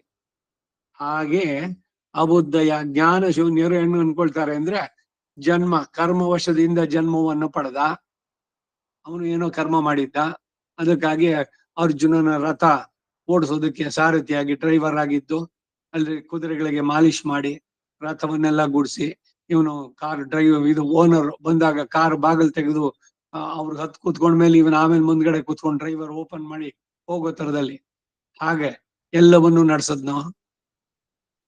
ಯದ್ಯದ್ ಆಚರತಿ ಶ್ರೇಷ್ಠ ತತ್ತದೇವೇತರೋ ಜನಾಃ ಸಯತ್ ಪ್ರಮಾಣಂ ಕುರುತೆ ಲೋಕ ತದನುವರ್ತದೆ. 4ನೇ ಅಧ್ಯಾಯ. ಕೃಷ್ಣ ಹೇಳ್ತಾನೆ, ನನ್ಗೇನ್ ಕರ್ಮನೇನೋ, ಏನ್ ಮಾಡಿದ್ನ ನಾನು? ಯಾವ ಕರ್ಮ ಮಾಡಿದ್ದೆ? ನಿನ್ನ ರಥಕ್ಕೆ ಸಾರಥಿಯಾಗಿ ಬಂದು, ಸಾರಥಿಯಿಂದ ಬಂದ್ಮೇಲೆ ಅವನ ಧರ್ಮ ಏನಿದೆ ಅದೆಲ್ಲ ಕ್ಲೀನ್ ಆಗಿ, ಡ್ರೈವರ್ ಏನ್ ಬರೀ ಕಾರ್ ಓಡಿಸೋದಷ್ಟೇನಾ? ಕಾರನ್ನು ಕ್ಲೀನ್ ಆಗಿ ಇಡ್ಬೇಕು, ಎಲ್ಲ ಸರಿಯಾಗಿದ್ಯಾ? ಯಜಮಾನ ಬಂದಿದ ತಕ್ಷಣ ಹಿಂದ್ಗಡೆ ಕಾರ್ ಸೀಟ್ ತೆಗೆದು, ಕಾರ್ ತೆಗೆದು ಬಾಗಿಲು ತೆಗೆದು ಅವ್ನು ಕೂತ್ಕೊಂಡ್ಮೇಲೆ ಇವನು ಕೂತ್ಕೋಬೇಕು ಮುಂದೆ. ಡ್ರೈವ್ ಮಾಡಿ ಹೋದ್ಮೇಲೆ ಇಳಿಬೇಕಾದ್ರೆ ಮೊದ್ಲು ಡ್ರೈವರ್ ಇಳಿದು ಬಾಗಿಲು ತೆಗೆದು ಅವ್ರು ಬಂದ ಮೇಲೆ ಆ ಕಡೆ. ಇದೆಲ್ಲ ಡ್ರೈವರ್ಗೆ ಸಹಜವಾದಂತ ಧರ್ಮಗಳು. ಇವೆಲ್ಲ ಕರ್ಮ. ಏನ್ ಕರ್ಮ ಮಾಡಿದ್ದ ಇವನು ಡ್ರೈವರ್ ಆಗಿ ಇಡುವುದಕ್ಕೆ, ಸಾರಥಿಯಾಗಿ? ಬಹಳ ಸುಂದರವಾದಂತ ಒಂದು ಘಟನೆ ಅಲ್ಲಿ ಇದಾಗುತ್ತೆ. ಮಹಾಭಾರತದ ಯುದ್ಧ ಎಲ್ಲ ಮುಗಿದ ಮೇಲೆ ಪ್ರತಿದಿನ ತಾನು ಬಂದು ಇಳಿದು ಆಮೇಲೆಲ್ಲ ಮಾಡ್ತಾ ಇದ್ನಲ್ಲ, ಅವತ್ತಿನ ದಿವ್ಸ ಅರ್ಜುನ ಕೆಳಗಿಳಿ ಅಂತಂದ. ಅವನು ಅರ್ಜುನಂಗೆ ಆಶ್ಚರ್ಯ, ಅಯ್ಯೋ ಡ್ರೈವರು ನನಗೇನೆ ಹೇಳ್ತಾ ಇದ್ದಾನಲ್ಲ ಅಂತ. ಆದ್ರೆ ಅವನು ಅಧಿಕ ಪ್ರಸಂಗಿ ಅಲ್ಲ, ಅವನು ಹೇಳಿದ ಮಾತನ್ನು ಕೇಳ್ತಾ ಇದ್ದ. ಅರ್ಜುನ ಇಳಿದ, ಅವನು ರಥದಿಂದ ಇಳಿದ ಮೇಲೆ ಕೃಷ್ಣ ತಾನು ಒಂದ್ ಹೆಜ್ಜೆ ನೆಲದ ಮೇಲೆ ಇಟ್ಟ, ಇನ್ನೊಂದ್ ಹೆಜ್ಜೆ ತೆಗೆದಿದ ತಕ್ಷಣ ರಥ ಭಗ್ ಅಂತ ಹತ್ಕೊಂಡು ಉರಿತು. ಮಮ ಪ್ರಾಣ ಹಿ ಪಾಂಡವಾಹ ಅಂತ ಅವ್ರನ್ನ ರಕ್ಷಣೆ ಮಾಡೋದು, ಬೇರೆ ಅಸ್ತ್ರಗಳು ಅದು ಇದು ಎಲ್ಲ ಇವರು ಬಿಟ್ಟಿದ್ರಲ್ಲ ಬೇರೆಯವರೆಲ್ಲ, ಅದರಿಂದ ಅದು ಒಂದ್ ವೇಳೆ ಕೃಷ್ಣ ಮಾಮೂಲಿನಂತೆ ಫಸ್ಟ್ ಅವನ್ ಎದ್ದಿದ್ರೆ ಅರ್ಜುನ್ ಆ ರಥದ ಜೊತೆಗೆ ಸುಟ್ಟೋಗ್ತಾ ಇದ್ದ. ಒಂದೇ ಎರಡೇ ಇವನು ಮಾಡಿದ ಕೆಲ್ಸಗಳು. ಧೃತರಾಷ್ಟ್ರ ಎಲ್ರು ಹೋಗ್ಬಿಟ್ರು, ಆಯ್ತೆಲ್ಲ. ಪಾಂಡವರೆಲ್ಲ ಧೃತರಾಷ್ಟ್ರ ನೋಡಕ್ ಬಂದ್ರು. ಇವನು ಧರ್ಮರಾಜ, ಇವನಿಗೆ ಮನಸ್ಸಿನಲ್ಲಿ ದುಃಖ, ತನ್ನ ಒಬ್ಬ ಮಗನು ಉಳಿಲಿಲ್ವಲ್ಲ ಅಂತ ಮಹಾಕೋಪ ಇದ್ದಿದ್ದು ಭೀಮಸೇನನ ಮೇಲೆ. ಅದಕ್ಕೆ ಭೀಮ ನಾನ್ ನಮಸ್ಕಾರ ಮಾಡ್ತೀನಿ ಅಂತ ಹೊರಟಿದ ತಕ್ಷಣ ಕೃಷ್ಣ ಅವನ್ ಕೈ ಹಿಡ್ಕೊಂಡ, ಹಿಂದೆ ಕೆಳದ ಅವನ್ನ, ಸ್ವಲ್ಪ ತಡಿ ಅಂತ ಹೇಳ್ಬಿಟ್ಟು ಅವನದ ತರ ಒಂದು ಕಂಚಿನ ಪ್ರತಿಮೆ ಮಾಡಿಸಿದ್ದ, ಉಕ್ಕಿನಲ್ಲಿ ಮಾಡಿದ್ದು. ಆ ಉಕ್ಕಿನ ಪ್ರತಿಮೆಯನ್ನ ಧರ್ಮರಾಜನ ಮುಂದಕ್ಕೆ ಬಿಟ್ಟ. ಭೀಮಸೇನ ಬಂದ್ಯಾ ಮಗನೇ ಅಂತಂದ. ಬಾಯಿನಲ್ಲಿ ಹೇಳಿದ್ದು ಮಗನೇ ಅಂತ, ಆದ್ರೆ ಕೋಪ ಎಷ್ಟಿತ್ತು ಅಂದ್ರೆ, ನನ್ನ 100 ಜನ ಮಕ್ಕಳನ್ನು ಕೊಂದವನು ಇವನನ್ನ ಪುಡಿ ಪುಡಿ ಮಾಡ್ಬಿಡ್ಬೇಕು ಅಂತ ಏನು ಬಲವಾಗಿ ಹಿಡ್ದು ಅಮುಗದ. ಆ ಉಕ್ಕಿನ ಪ್ರತಿಮೆ ಪುಡಿ ಆಗೋಯ್ತು. ಕೃಷ್ಣ ನೋಡ್ತಾ ಇದ್ದ. ಧೃತರಾಷ್ಟ್ರ ಇವೆಲ್ಲ ನೋಡ್ಕೊಂಡೇನೆ. ಭೀಮ ಆಶ್ಚರ್ಯ ಪಡ್ತಾನೆ, ಅಬ್ಬಾ ಎಷ್ಟಿತ್ತು ಅವನಿಗೆ ನನ್ನ ಮೇಲೆ ಕೋಪ ಧೃತರಾಷ್ಟ್ರನಿಗೆ. ಹೀಗೆ ಇವನ್ ಕಷ್ಟದಲ್ಲಿ ಇದ್ದಾಗ ಏನ್ ಭೀಮ ಕೇಳದ್ನ, ಕೃಷ್ಣ ನನ್ನನ್ನು ಕಾಪಾಡ್ಬಿಡು ಅವನಿಂದ ಅಂತ. ಅವ್ರಿಗೆ ಗೊತ್ತಿಲ್ದಲೇನೆ. ಈಗ ಒಂದ್ ಮಗು ಒಂದ್ ಮದ್ವೆ ಮನೆಯಲ್ಲಿ ಇದ್ರಲ್ಲಿ ಡಯಾಸ್ ನಲ್ಲಿ ಆಟ ಆಡ್ತಾ ಇದೆ, ಇನ್ನು ಮುಂದಕ್ಕೆ ಹೋದ್ರೆ 3 ಅಡಿನೋ 4 ಅಡಿನೋ ಕೆಳಕ್ಕಿರೋದನ್ನೆಲ್ಲ ಹೋಗಿ ಬಿದ್ಬಿಡುತ್ತೆ ಅದು ಕೆಳಕ್ಕೆ. ಪಟಪಟ ಅಂತ ಅಂಬೆಗಾಲಿ ಇಟ್ಕೊಂಡು ಹೋಗ್ತಾ ಇದೆ. ತಾಯಿ ನೋಡ್ತಾ ಇರ್ತಾಳೆ, ಓಡಿ ಬರ್ತಾಳೆ, ಇನ್ನೇನ್ ಬೀಳ್ತಾನೆ ಅನ್ಬೇಕಾದ್ರೆ ಎತ್ತಿಡ್ಕೊಳ್ಳೋದು. ಮಗು ಕೇಳುತ್ತೇನೋ, ನಾ ಬೀಳ್ತಾ ಇದ್ದೀನಿ ನಾನು ಹಿಡ್ಕೊ ಅಂತ. ಭಗವಂತ ನಮ್ಮನ್ನ ನಾ ಬಿದ್ದೆ ಎಂದಾಗ ಬಂದೆತ್ತಿ ಕಣ್ಣೊರಿಸಿ ನಗಿಸಿದವನವನು. ನನ್ನ ಜೀವನ ರಥವ ವಿಜಯದ ಮಹೋತ್ಸವಕ್ಕೆ ತಾನೇ ಸಾರಥಿಯಾಗಿ ನಡೆಸುವನು ಜಯಕ್ಕೆ. ಒಡಲೆಂಬ ಗುಡಿಯೊಳಗೆ ಒಡೆಯ ಎನ್ನವನಿಹನು, ನಡೆಯುವೇನು ನಡೆಸಿದಂತವನು. ಬಡವ ತಬ್ಬಲಿ ಎಂದು ಚಡಪಡಿಸದಿರು ನೀನು, ಕೊಡುವಾತ ಬಿಡುವಾತ ಎನ್ನ ಒಳಗೆಹನು. ಎಷ್ಟು ಸುಂದರವಾಗಿ ಆದ್ರೆ ಪರಂಭಾವ ಮಜಾನಂತಹ ಅವ್ರಿಗೆ ಗೊತ್ತಾಗತ್ತೇನೋ ಇವನೇ ಅಯ್ಯೋ ಗೊತ್ತ ನಮ್ಗೆ ವಸುದೇವ ದೇವಕಿ ಮಗ ಅವನು ಸೋದರತ್ತೆ ಮಗ ಇವ್ರು ನೋಡಿದ್ದು ದಶರಥ ಅಯ್ಯೋ ನನ್ನ ಮಗ ಅವನು ರಾಮ ಬರೀ ಸಂಬಂಧಗಳು ಇದು ಇಲ್ಲ ಅವನನ್ನು ದ್ವೇಷಿಸುವಂತವ್ರು ಶಿಶುಪಾಲನೋ ದತ್ತ ಭಕ್ತನೋ ಅವರುಗಳೆಲ್ಲ ದ್ವೇಷವನ್ನೇ ಬೆಳೆಸಿ ಮಾಡಿದ್ದು ಸರಿಯಾಗಿ ತಿಳಿದ್ರು ಅಬುದ್ಧಯ ಜ್ಞಾನ ಶೂನ್ಯರು ನಾನು ಕರ್ಮದಿಂದ ಶರೀರ ಪಡೆದೆ ಅಂತ ಭಾವಿಸ್ತಾರೆ. ಇದರಿಂದ ಜ್ಞಾನಿಗಳು ಹಾಗೆ ಭಾವಿಸೋದಿಲ್ಲ ಅನ್ನೋದು ವ್ಯಕ್ತ. ನನ್ನಲ್ಲಿ ಪರಂಭಾವವನ್ನೇ ತಿಳಿಯುವರು ಎಂದು ತಿಳಿದಂತಾಯ್ತು ಯಾರು ಜ್ಞಾನಿಗಳಾದವರು. ಅತಃ ಮಾಂ ನಾಶ್ರಯಂತೆ ಆದ್ದರಿಂದ ಅಜ್ಞರು ನನ್ನನ್ನು ಆಶ್ರಯಿಸೋದಿಲ್ಲ, ನನ್ನನ್ನು ಶರಣ ಹೊಂದೋದಿಲ್ಲ.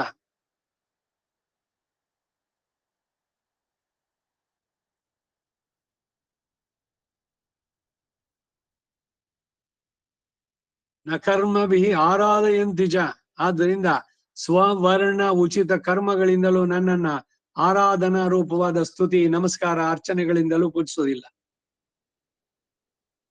ಏನೋ ಕೃಷ್ಣ ಜಯಂತಿ ವರ್ಷಕ್ಕೊಂದ್ಸಲಿ ಮಾಡೋಣ, ಇಲ್ಲ ಇದಕ್ಕೆ ಯಾರು ವಾದ್ಯನ ಕರೆದು ಬಿಟ್ರು ಅವತ್ತಿನ ದಿವಸ ಮಾಡಿಸ್ಬಿಟ್ರಾಯ್ತು.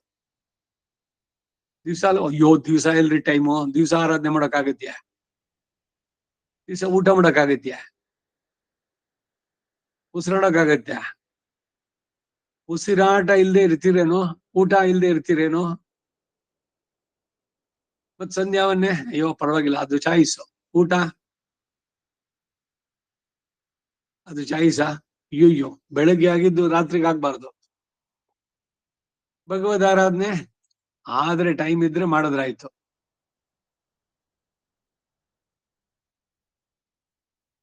ಒಂದು ಅವಿಭಾಜ್ಯ ಅಂಗವಾಗಿ ಆಗಬೇಕು. ಸ್ವವರ್ಣೋಚಿತ ಕರ್ಮಗಳಿಂದ ನನ್ನನ್ನ ಆರಾಧನಾ ರೂಪವಾದ ಸ್ತುತಿ ನಮಸ್ಕಾರ ಅರ್ಚನೆಗಳಿಂದ ಪೂಜಿಸೋದಿಲ್ಲ. ಭಜನಾ ಎಂದರೆ ಉಪಾಯ ಅನುಷ್ಠಾನ, ಇಲ್ಲಿ ಉಪಾಸನೆ, ಅದು ಸಿದ್ಧಿಸೋದಕ್ಕಾಗಿ ತದಂಗ ರೂಪವಾದ ಕರ್ಮಯೋಗವನ್ನೇ ಅನುಷ್ಠಿಸೋದಿಲ್ಲ. ಹೀಗಿರುವಾಗ ನನ್ನನ್ನು ಅವರು ಉಪಾಸಿಸುವುದೆಂಬುದು ಎಂದಿಗೂ ಇಲ್ಲ. ಯಾವಾಗ ಉಪಾಸನೆ ಇಲ್ವೋ ಅದಕ್ಕೆ ಉಪಕಾರಗಳಿಗಾಗಿ ಸ್ತುತಿ ನಮಸ್ಕಾರಾದಿಗಳನ್ನು ಕೂಡ ಮಾಡೋದಿಲ್ಲ ಎಂಬ ಭಾವ ತೋರಿ ಬರುತ್ತೆ. ಹಿರಿಯರಿಗೆ ನಮಸ್ಕಾರ ಮಾಡಿ, ತಂದೆ ತಾಯಿಗೆ ಅಂತ ಎಲ್ಲ ಕತೆ ಆಗೋಯ್ತು. ಇವಾಗ ಎಷ್ಟು ಜನ ಮಾಡ್ತಾರೆ ತಂದೆ ತಾಯಿಗೆ ನಮಸ್ಕಾರನ? ಯಾವಾಗ ತಂದೆ ತಾಯಿಗೆ ನಮಸ್ಕಾರ ಮಾಡಲ್ವೋ ಅವಾಗ ತಂದೆ ತಾಯಿ ಬಗ್ಗೆ ದೇವರು ಗೌರವ ಅನ್ನೋದೇನಾದ್ರು ಉಳಿಯುತ್ತೋ? ನೀವೆಲ್ಲ 18ನೇ ಶತಮಾನದವರು, ನಾವೆಲ್ಲ MS MBA ಇವೆಲ್ಲ ಮಾಡಿದವರು. ನಮ್ಮಂತಹ ಬುದ್ಧಿ ಚಾಣಾಕ್ಷತನ ನಿಮಗುಂಟೆ? ನೀವೆಲ್ಲ ಮೂರ್ಖರು, ನಾವೇ ಬುದ್ಧಿವಂತರು.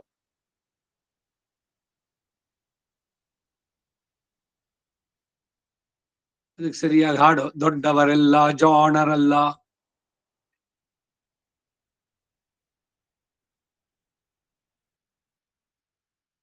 ಯಾಕೆ ಒಬ್ಬ ಹಿರಿಯರಿಗೆ ನಮಸ್ಕಾರ ಮಾಡ್ಬೇಕು ಅಂದ್ರೆ ಆ ವಿನಯತೆ, ಆ ವಿನಮ್ರ ಭಾವ, ಅವರು ದೇವರು ಅಂತ ಕರೆಯೋದಾಗ್ಲಿ, ತಂದೆ ತಾಯಿಗಳನ್ನ ತಂದೆ ಪಿತು ಮಾತಾಪಿತೃಗಳು ತಂದೆ ಸಮಾನ, ಪತ್ನಿಗೆ ಪತಿ ತಂದೆ ಸಮಾನರ ದೇವ ಸಮ, ಪತಿ ದೇವಾನ್.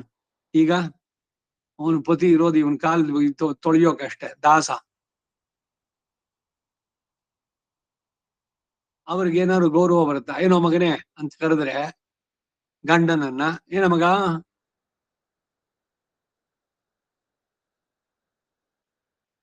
ನಮ್ಮ ಸ್ಮೃತಿನಲ್ಲಿ ದಶ ಆಸ್ಯಾಂ ಪುತ್ರ ನರೈಹಿ ಪತಿಮೇಕ ದಶಂಕೃದಿ, 10 ಜನ ಮಕ್ಕಳನ್ನ ಪಡಿ, 11ನೇ ಮಗುವಾಗಿ ನಿನ್ನ ಪತಿಯನ್ನ ಭಾವಿಸು ಅಂತಂದ್ರೆ ಅಷ್ಟು ಪ್ರೀತಿಯಿಂದ ನಿನ್ನ ನೋಡ್ಕೊ ಮಾಡು ಅಂತ. ಈಗ ಅವನ ಹತ್ರ ಡೈಪರ್ ಚೇಂಜ್ ಮಾಡಿಸೋದು, ಅದರಲ್ಲೇ ಸಂತೋಷ. ಇವ್ರ ಪತಿ ಪತಿವ್ರತ ಧರ್ಮಗಳು ಇವಾಗಿದ್ದು.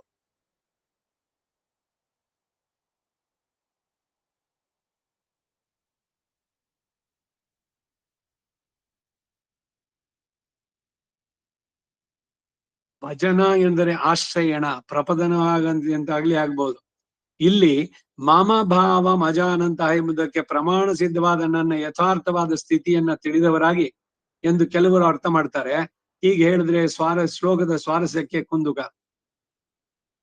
ಯಥಾರ್ಥವಾದ ಸ್ಥಿತಿಯನ್ನ ತಿಳಿದವರಾಗಿ ಅಂತಂದ್ರೆ ಈ ಲೋಕದಲ್ಲಿ ಅನೇಕರು ಒಬುದ್ದಯ ಅಜ್ಞರೇ ಸರಿ. ಯಾಕೆಂದ್ರೆ ಪರಂಭಾವ ಮಜಾನಂತಹ ಕಣ್ಣಿಗೆ ಕಾಣುವ ಹಾಗೆಯೇ ನನ್ನ ಪರತ್ವವನ್ನ ನಾನಾ ವಿಧವಾಗಿ ನಾನು ವ್ಯಕ್ತಪಡಿಸಿದ್ದೇನೆ. ಯಶೋದೆಗೆ ಬಾಯಿಯಲ್ಲಿಯೇ ಸಮಸ್ತ ವಿಶ್ವವನ್ನು ತೋರಿಸಿದ್ದು, ಅನೇಕ ತನ್ನ ದಿವ್ಯ ಚೇಷ್ಟಿತೆಗಳಾದ ಗೋವರ್ಧನೋದ್ಧರಣಾದಿ ಅತಿಮಾನುಷ ದಿವ್ಯ ಚೇಷ್ಟಿತೆಗಳನ್ನು ತೋರಿಸಿದ್ರು, ಅನೇಕ ಅಸುರರನ್ನ ಅತಿ ಸುಲಭವಾಗಿ ಕೊಂದದ್ದು. ಹೀಗೆ ತನ್ನ ಪರಂಭಾವ ಮಜಾನಂತಹ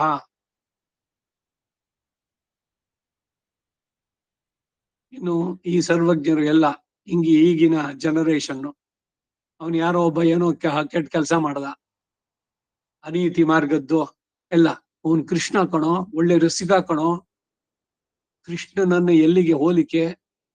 ಅವನ ಅಷ್ಟೋತ್ತರದಲ್ಲಿ ಬ್ರಹ್ಮಚಾರಿ ಅಂತಿದೆ.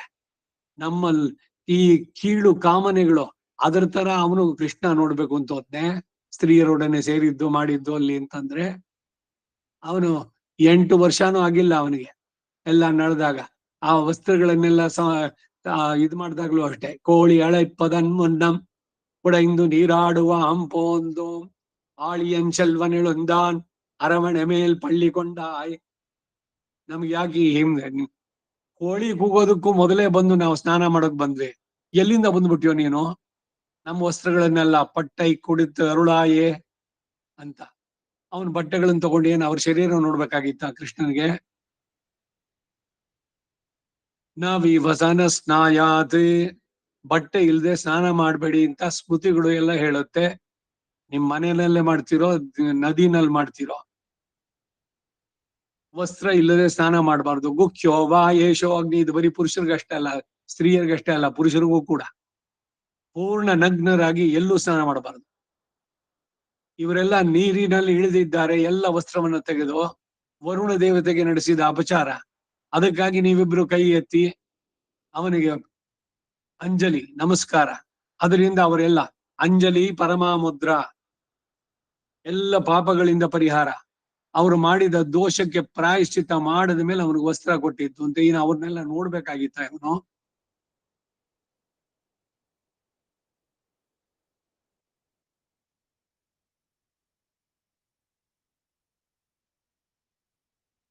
ಒಂದೇ ಎರಡೇ ಅವನ ಜೀವನದ ಘಟನೆಗಳು, ಹುಟ್ಟಿನಿಂದನೇ ನಡೆಸದ್ದು ಎಲ್ಲ ಅತಿಮಾನುಷವೇನೆ. ಹೀಗೆ ಅನೇಕ ರಾಕ್ಷಸರನ್ನ ಅತಿ ಸುಲಭವಾಗಿ ಕೊಂದದ್ದು. ಇದನ್ನ ತನ್ನ ಪರಂಭಾವ ಮಜಾನಂತಹ, ತನ್ನ ಪರತ್ವವನ್ನು ತಿಳಿಯದೇ ಇರುವಂತಹ ಮೂಢರು ತನ್ನ ಪರತ್ವವನ್ನು ಚೆನ್ನಾಗಿ ವ್ಯಕ್ತಪಡಿಸಿದ್ರು ಕೂಡ ಕಣ್ಣು ಬಿಟ್ಟು ನೋಡದೆ ಈ ಅಜ್ಞರು ನನ್ನನ್ನ ಆಶ್ರಯಿಸುವುದಿಲ್ಲ ಎನ್ನುವ ಭಾವ. ತಿರುಮಂಗೈ ಆಳ್ವಾರ್ ಹೇಳಿದ್ರು, ಅವ್ರನ್ನೆಲ್ಲ ನಾನು ಮನುಷ್ಯರು ಅಂತಾನೆ ಕನ್ಸಿಡರ್ ಮಾಡಲ್ಲ. ಭಗವಂತನನ್ನ ಕಾಣದ ಕಣ್ಣು ಕಣ್ಣೇ ಅಲ್ಲ, ಅವನನ್ನು ಸ್ತುತಿಸದ ಬಾಯಿ ಬಾಯಿಯೇ ಅಲ್ಲ, ಬಿಲದ ಬಾಯಿ ಅಂತಾರೆ. 24ನೇ ಶ್ಲೋಕ ಭಾಷ್ಯ ಮುಗೀತು. 25ನೇ ಶ್ಲೋಕಕ್ಕೆ ಅವತಾರಿಕೆ. ಕುತ ಏವ ನ ಪ್ರಕಾಶ್ಯತ ಇತ್ಯತ್ರಾಹ. ನೀನಾದರೂ ಕೃಪೆ ಔದಾರ್ಯಾದಿ ಗುಣಗಳಿಂದ ಪ್ರೇರಿತನಾಗಿ ಸರ್ವರು ನಿನ್ನನ್ನು ಆಶ್ರಯಿಸಿ ಉತ್ತೀರ್ಣರಾಗಲಿ ಎಂದು ಅವತರಿಸುತ್ತೀಯೇ. ನೀನು ಸಾಧಾರಣ ಮನುಷ್ಯನಲ್ಲ ಎಂದು ಸರ್ವರೂ ತಿಳಿದು ನಿನ್ನನ್ನು ಆಶ್ರಯಿಸಲಿ ಎಂದು ಅತಿಮಾನುಷ ದಿವ್ಯ ಚೇಷ್ಟಿತಗಳನ್ನ ಪ್ರದರ್ಶಿಸಿದ್ದೀಯ. ಹೀಗಿದ್ರೂ ಕೂಡ ದುರ್ಯೋಧನ ದುಶ್ಯಾಸನಾದಿ ಕ್ರೂರ ಕರ್ಮಿಗಳಿಗೂ ಇನ್ನೂ ಅನೇಕ ಸಾಧಾರಣ ಮನುಷ್ಯರಿಗೂ ಪರತತ್ವ ಎಂಬುದು ಏಕೆ ಗೋಚರವಲ್ಲ ಎಂದು ಅರ್ಜುನ ಪ್ರಶ್ನಿಸಬಹುದು ಅಂತ ಹೇಳಿ ಯೋಚನೆ ಮಾಡಿ ಅದಕ್ಕೆ ಉತ್ತರವಾಗಿ ಈ ಮುಂದಿನ ಶ್ಲೋಕವನ್ನು ಅನುಗ್ರಹಿಸುತ್ತಾರೆ ಎಂದು ರಾಮಾನುಜರು ಅವತಾರಿಕೆಯನ್ನು ಹೇಳಿದ್ದಾರೆ. ಇಂಟ್ರೊಡಕ್ಷನ್. ಕುತಃ, ಯಾವ ಕಾರಣದಿಂದ, ಏವಂ ಈ ಪ್ರಕಾರವಾಗಿ ಎಂದರೆ ನಾನು ನನ್ನ ದಿವ್ಯ ಚೇಷ್ಟಿತಗಳಿಂದ ಪರತತ್ವ ಎಂದು ನ ಪ್ರಕಾಶ್ಯತೆ ವ್ಯಕ್ತವಾಗಿದ್ರೂ ಕೂಡ ಅವರಿಗೆ ತೋರು ಬರೋದಿಲ್ಲ. ಇತ್ಯತ್ರಾಹ ಎಂಬ ಈ ವಿಷಯದಲ್ಲಿ ಹೇಳ್ತಾರೆ, ಅವರುಗಳು ತಮ್ಮ ಪ್ರಾರಬ್ಧ ದುಷ್ಕರ್ಮಗಳ ಮೂಲಕ ಕಣ್ಣು ಬಿಟ್ಟು ನೋಡೋದಿಲ್ಲ. ಆದ್ದರಿಂದ ನನ್ನ ಪರತ್ವ ಅವರಿಗೆ ಪ್ರಕಾಶಿಸೋದಿಲ್ಲ ಅಂತ ಹೇಳ್ತಾರೆ. ಶ್ಲೋಕ 25. ನಾಹಂ ಪ್ರಕಾಶ ಸರ್ವಸ್ಯ ಯೋಗಮಾಯ ಸಮಾವೃತಃ ಮೂಢೋ ಯಂ ನಾಭಿಜಾನಾತಿ ಲೋಕೋ ಮಾಂ ಅಜಮವ್ಯಯಂ. ಮೂಲಕ್ಕೆ ಅರ್ಥ: ನನ್ನ ಯೋಗಮಾಯ ಶಕ್ತಿಯಿಂದ ಸಾಧಾರಣ ಜನರು ನಾನು ಪರತತ್ವ ಎಂದು ಅರಿಯಲಾರರು ಎಂದು ತಿಳಿಸ್ತಾರೆ.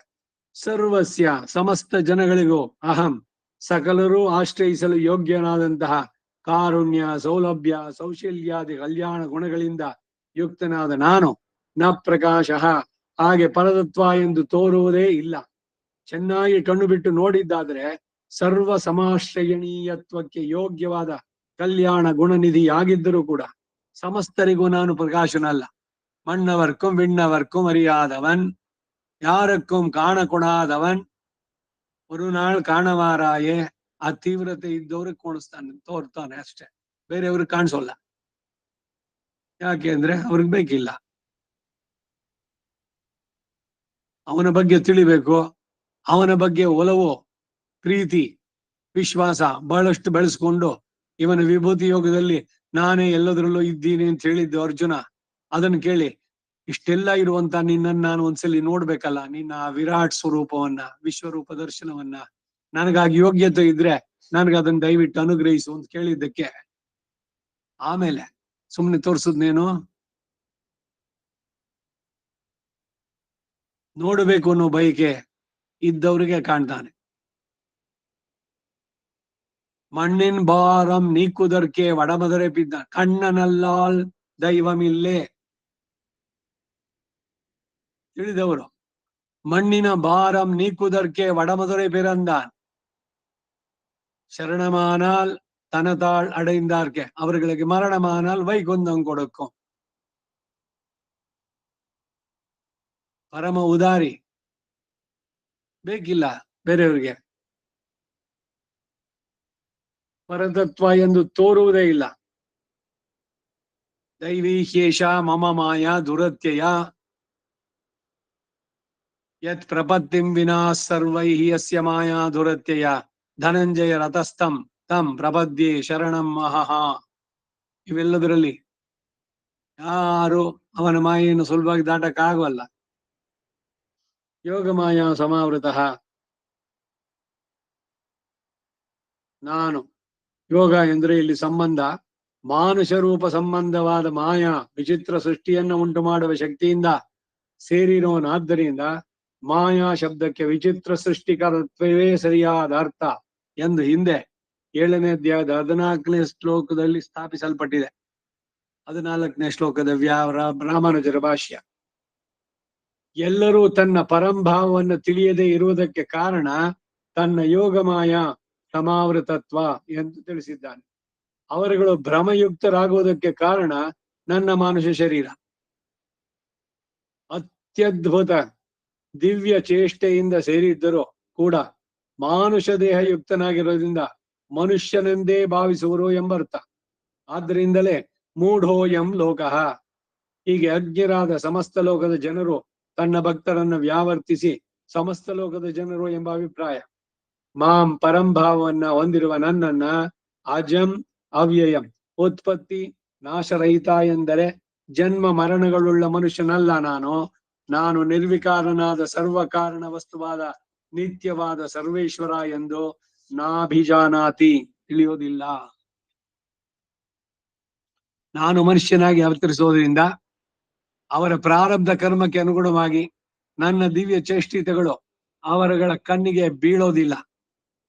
ಕೇವಲ ಸಾಮಾನ್ಯ ಮನುಷ್ಯ ಎಂದೇ ಭಾವಿಸಿಬಿಡ್ತಾರೆ. ಇದು ಬರೀ ಆಗಿನ ಕಾಲಕ್ಕಲ್ಲ, ಕೃಷ್ಣ ಇದ್ದ ಕಾಲಕ್ಕೆ.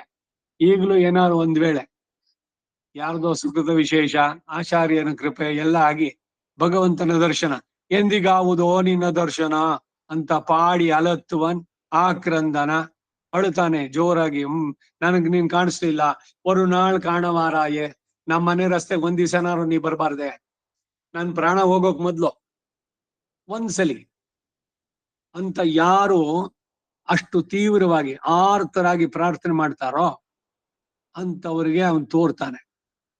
ಆಗ ಅವನು ಬಂದಾಗ್ಲೂ ಕೂಡ ಬೇರೆಯವ್ರು ಏನಂತಾರೆ, ನೋಡು ಟೋಪಿ ಗಿಬಿ ಇದೆಲ್ಲ ಹಾಕೊಂಡಿದ್ದ, ಕಿರೀಟ ಎಲ್ಲ ಹಾಕೊಂಡಿದ್ದಾನಲ್ಲ, ಏನ್ ಪ್ರಭಾತ್ ಕಲಾವಿದರಲ್ಲಿ ತಗೊಂಬಂದಿದ್ದ, ಬಾಡಿಗೆಗೆ ಸಿಗುತ್ತೆ ಎಲ್ಲ ಡ್ರೆಸ್ಗಳು. ಕೃಷ್ಣನ್ ಡ್ರೆಸ್ ಅಂದ್ರೆ ಎಲ್ಲ ಪಂಚೆ, ಕೊಳಲು, ಇದು ನವಿಲ್ಗರಿ ಎಲ್ಲದನ್ನು ತಂದು ಸಿಗಿಸ್ಕೊಂಡು ಕೃಷ್ಣನ ವೇಷ. ಸಾಕ್ಷಾತ್ ಕೃಷ್ಣನೇ ಬಂದ್ರು ಎಲ್ಲೋ ಅದೇ ತಗೋ ಹೈರಿಂಗ್ ಸಿಗುತ್ತೆ ಇವಾಗ ಎಲ್ಲಾ ಡ್ರೆಸ್ಗಳು ಸಿಗತ್ತೆ. ಆ ರೀತಿ ಹಾಕೊಂಡ್ ಬಂದಿರೋ ಅಂತ ನಿಜವಾಗ್ಲೂ ಯಾರು ನಂಬ್ತಾರೆ? ಕೆಲವರು ಯೋಗಮಾಯ ಸಮಾವೃತ ಎಂಬುದಕ್ಕೆ ಬೇರೆ ಅರ್ಥ ಕಲ್ಪಿಸ್ತಾರೆ. ಶ್ರೀಕೃಷ್ಣನು ತಾನೇ ಗುಣಗತವಾದ ಒಂದು ತೆರೆ ಮೂಲಕ ಬಚ್ಚಿಟ್ಟುಕೊಂಡಿದ್ದಾನೆ ಎಂದು ಅರ್ಥ ಮಾಡ್ತಾರೆ. ಬೇಕು ಅಂತೇನೆ ಅವನು ಬಚ್ಚಿಟ್ಕೊಂಡ ಅಂತ. ಇದರಿಂದ ಸರ್ವೇಶ್ವರನು ತಾನೇ ದೋಷಿ ಎಂದು ಹೇಳಿಕೊಂಡಂತೆ ಆಯಿತು.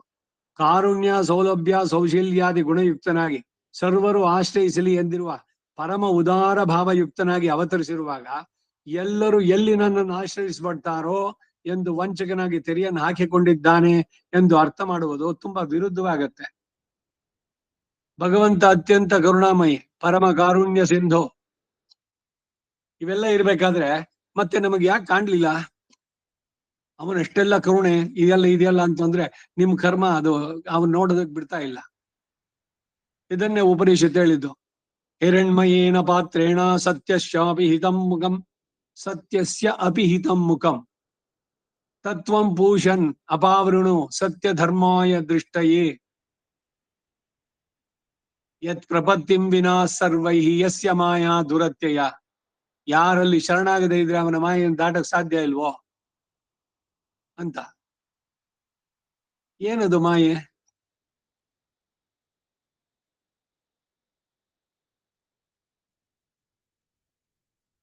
ಪ್ರಕೃತಿ ಮಾಯಿ ಇವಳು. ಕೇಳಿದನ್ನೆಲ್ಲ ಹಿಡಿದು ಕೊಡ್ತಾಳೆ ಇವಳು.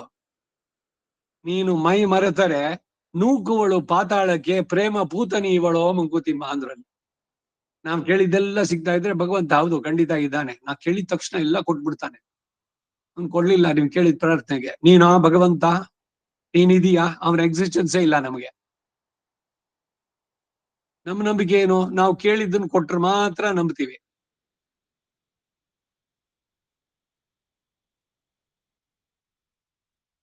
ಸೊ ಇಲ್ಲಿ ಯೋಗಮಾಯ ಸಮಾವೃತ ಅಂದ್ರೆ ಅವನು ಬಚ್ಚಿಟ್ಕೊಂಡಿದ್ದಾನೆ ಅಂತ ಅರ್ಥ ಮಾಡೋದು ತುಂಬಾ ವಿರುದ್ಧವಾಗತ್ತೆ. ಅವನ ಸ್ವರೂಪಕ್ಕೆ ಘಾತಕವಾಗತ್ತೆ. ಇದು ಏನೇನೋ ಕಾಮೆಂಟ್ರಿಗಳು ಇವು ಬಂದ್ರೆ ಹಿಂಗಾಗೋದು. ಪರಮ ಉದಾರ ಭಾವಯುಕ್ತನಾಗಿ ಅವತರಿಸುವಾಗ ಎಲ್ಲರೂ ಎಲ್ಲಿ ನನ್ ಸೇರ್ಬಿಡ್ತಾರೋ ಅಂತ ತೆರೆ ಹಾಕೊಂಡಿದ್ದಾನೆ ಅನ್ನೋದು ಹೇಗ್ ಸರಿ ಆಗತ್ತೆ? ಇದು ಅಲ್ಲದೆ ತಾನು ತೆರೆಯಲ್ಲಿ ಬಚ್ಚಿಟ್ಟುಕೊಂಡು ಲೋಕದ ಜನರು ತನ್ನನ್ನು ತಿಳಿಯಲಿಲ್ಲ, ಮೂಢೋಯಂ ಲೋಕಃ ಎಂದು ಬೈಯಲು ಪರತ್ವವನ್ನು ಬಿಡದೇನೆ ಅವತರಿಸುವುದಕ್ಕೆ ಕಾರಣವೇ ಇಲ್ಲವಾಗತ್ತೆ.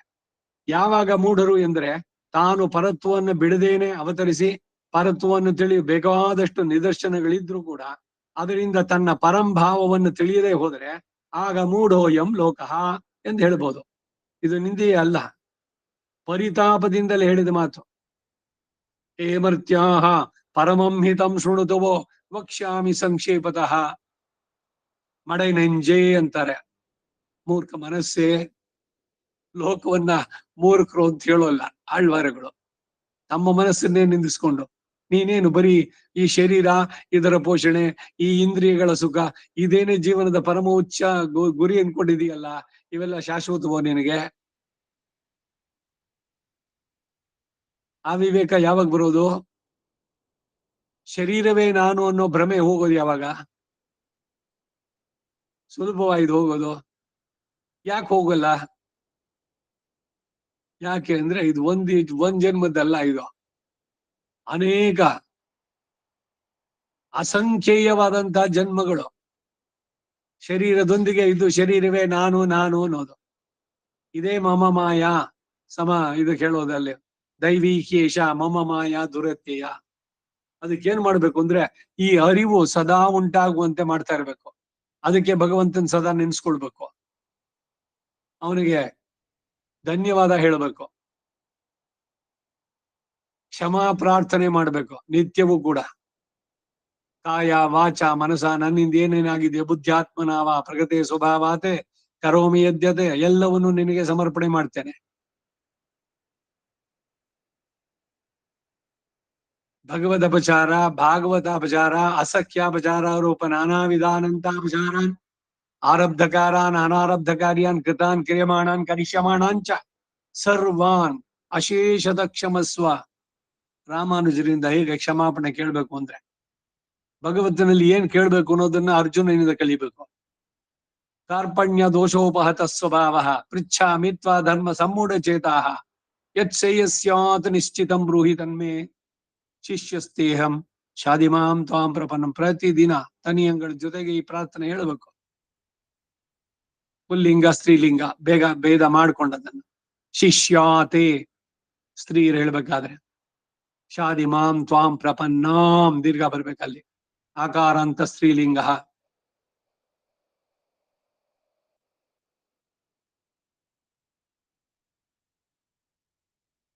ಮನುಷ್ಯ ದೇಹ ಯುಕ್ತನಾಗಿದ್ರು ತನ್ನ ಅತಿಮಾನುಷ ದಿವ್ಯ ಚೈಷ್ಟಿತಗಳಿಂದಾಗಲಿ ಸರ್ವರು ತನ್ನ ಪರತ್ವವನ್ನು ತಿಳಿದು ಆಶ್ರಯಿಸಲಿ ಎಂದು ಯೋಗ ಮಾಯಾ ಸಮಾವೃತ ಮಾನುಷ ರೂಪ ಸಂಬಂಧವಾದ ಮಾಯಾ ದಿವ್ಯ ಅದ್ಭುತ ಸೃಷ್ಟಿಕರತ್ವದಿಂದ ಸಮಾವೃತ ಕೂಡಿದವನು ಅಂದ್ರೆ ಮಾನುಷ ರೂಪದಿಂದ ದಿವ್ಯ ವಿಚಿತ್ರ ಚೇಷ್ಟೆಗಳಿಂದ ಸೇರಿದವನು ಎಂಬ ಅರ್ಥವೇ ಸರಸ.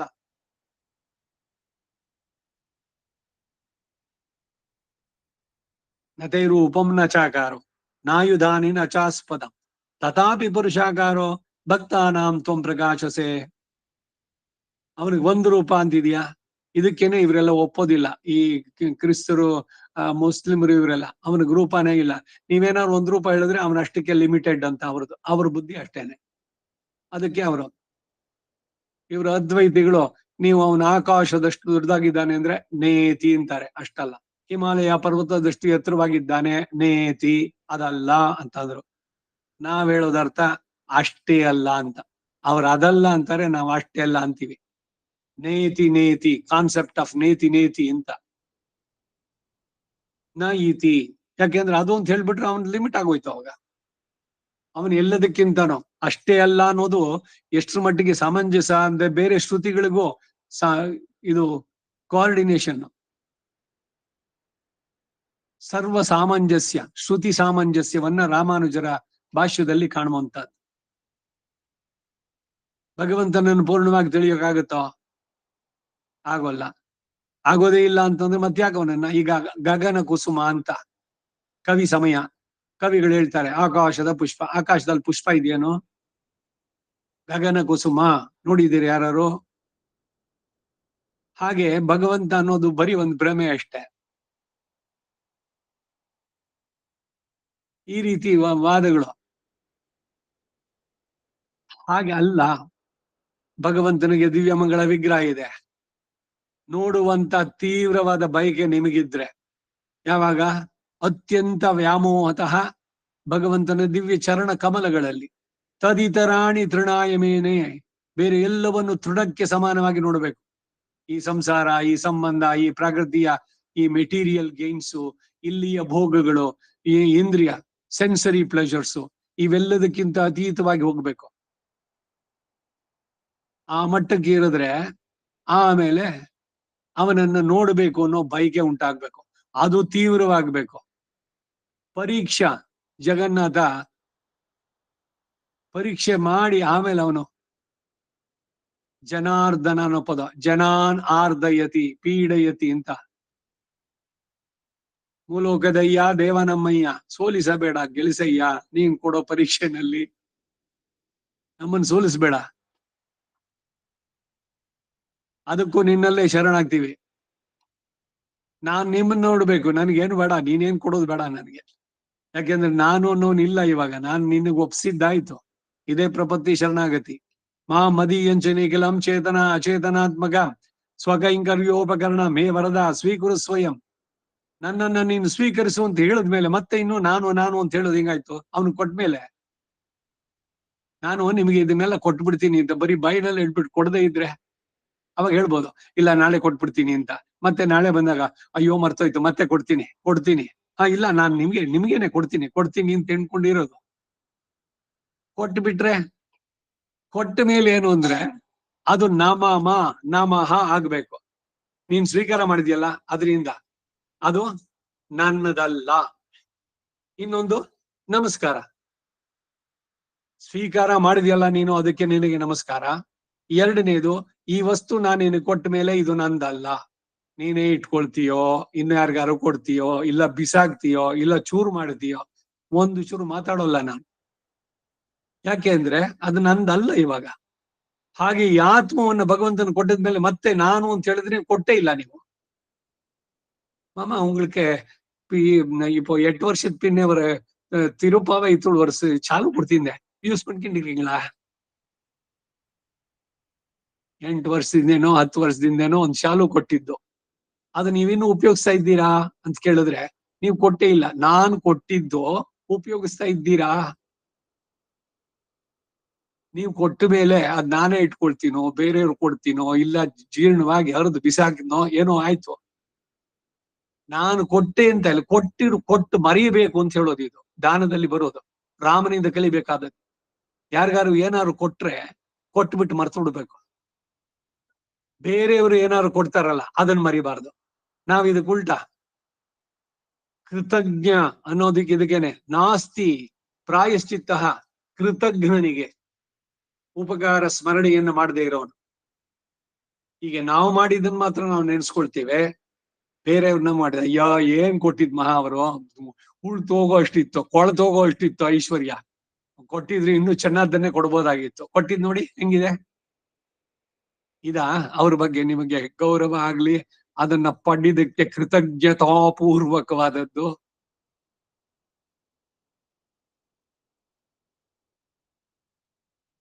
ದಿವ್ಯ ಅದ್ಭುತ ಸೃಷ್ಟಿ ಕರತ್ವದಿಂದ ಮಾಯಾ ಸಮಾವೃತ ಕೂಡಿದವನು, ಮಾನುಷ ರೂಪದಿಂದ ದಿವ್ಯ ವಿಚಿತ್ರ ಚೇಷ್ಟೆಗಳನ್ನು ಯಾರು ಒಬ್ರು ಮಾಡ್ಲಿಕ್ಕೆ ಸಾಧ್ಯನ ಕೃಷ್ಣ ಮಾಡಿದ ಕೆಲಸನ?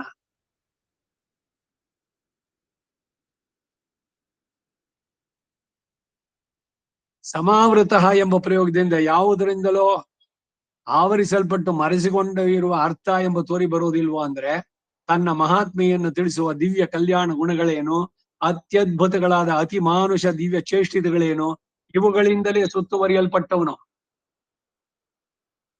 ಪರಂಭಾವ ಅಜಾನಂತಹ ಅಂದ್ರೆ ಹಿಂದಿನ ಶ್ಲೋಕದಲ್ಲಿ. ಹೀಗಿದ್ರು ತನ್ನನ್ನು ತಿಳಿಯದಂತಹ ಮೂಢೋ ಎಂ ಲೋಕಃ ಎಂಬ ಅರ್ಥ. ಸುಂಟರಗಾಳಿಯ ರೂಪದಲ್ಲಿ ಬಂದ ತೃಣಾವರ್ತನನ್ನ ನಾನು ಬಾಲ ರೂಪದಲ್ಲಿದ್ರು ಕೂಡ ಗಂಟಲು ಹಿಸುಗಿ ಬಂಡೆಯ ಮೇಲೆ ಬೀಳಿಸಿದ್ರೆ ಏನೋ ಕಲ್ಲಿನ ಮೇಲೆ ಬಿದ್ದು ಸತ್ತ ಎಂಬುತ್ತಾರೆ. ಮಗುವಾದ ನಾನು ಆತನ ಮೇಲೆ ಬಿದ್ದದ್ದರಿಂದ ನಾನು ಸಾಯಲಿಲ್ಲ ಎಂದು ಹೀಗೆ ಸಾಮಾನ್ಯವಾಗಿ ತಿಳಿಯುತ್ತಾರೆ. ಆದ್ದರಿಂದ ಅಜ್ಞರು ಎಂಬ ಭಾವ. ಈ ತೃಣಾವರ್ತನ ವೃತ್ತ ಅಂತ ಭಾಗವತದಲ್ಲಿ ನೋಡಿದ್ರೆ ಗಾಳಿ ಜೋರಾಗಿ ಬರ್ತಾ ಇದ್ದಾನೆ, ಚಂಡಮಾರುತದ ಇದರಲ್ಲಿ ಸುಂಟರ ಗಾಳಿ ತರದಲ್ಲಿ. ಅದು ಎಲ್ಲೋ ಬರ್ತಿರ್ಬೇಕಾದ್ರೆ ಕೃಷ್ಣ ಯಶೋದೆ ತೊಡೆ ಮೇಲಿದ್ದ. ಇದ್ಕಿದ್ದಂಗೆ ಇವನಿಗೆ ಭಾರವಾಗ್ತಾ ಬಂದ ಎಷ್ಟು ಭಾರ ಆಯ್ತು ಅಂದ್ರೆ ಯಶೋದೆಗೆ ಇನ್ನೊಂದು ಕ್ಷಣ ನಾನು ಬಿಟ್ರೆ ನನ್ನ ತೊಡೆ ಮೂಳೆಗಳನ್ನು ಮುರಿದೋಗುತ್ತೆ ಅಂತ ತಾನೇ ಎತ್ ಕೆಳಗಡೆ ಮಲಗಿಸಿದ್ರು. ಕೃಷ್ಣಂಗೆ ಅದ್ ಬೇಕಾಗಿತ್ತು.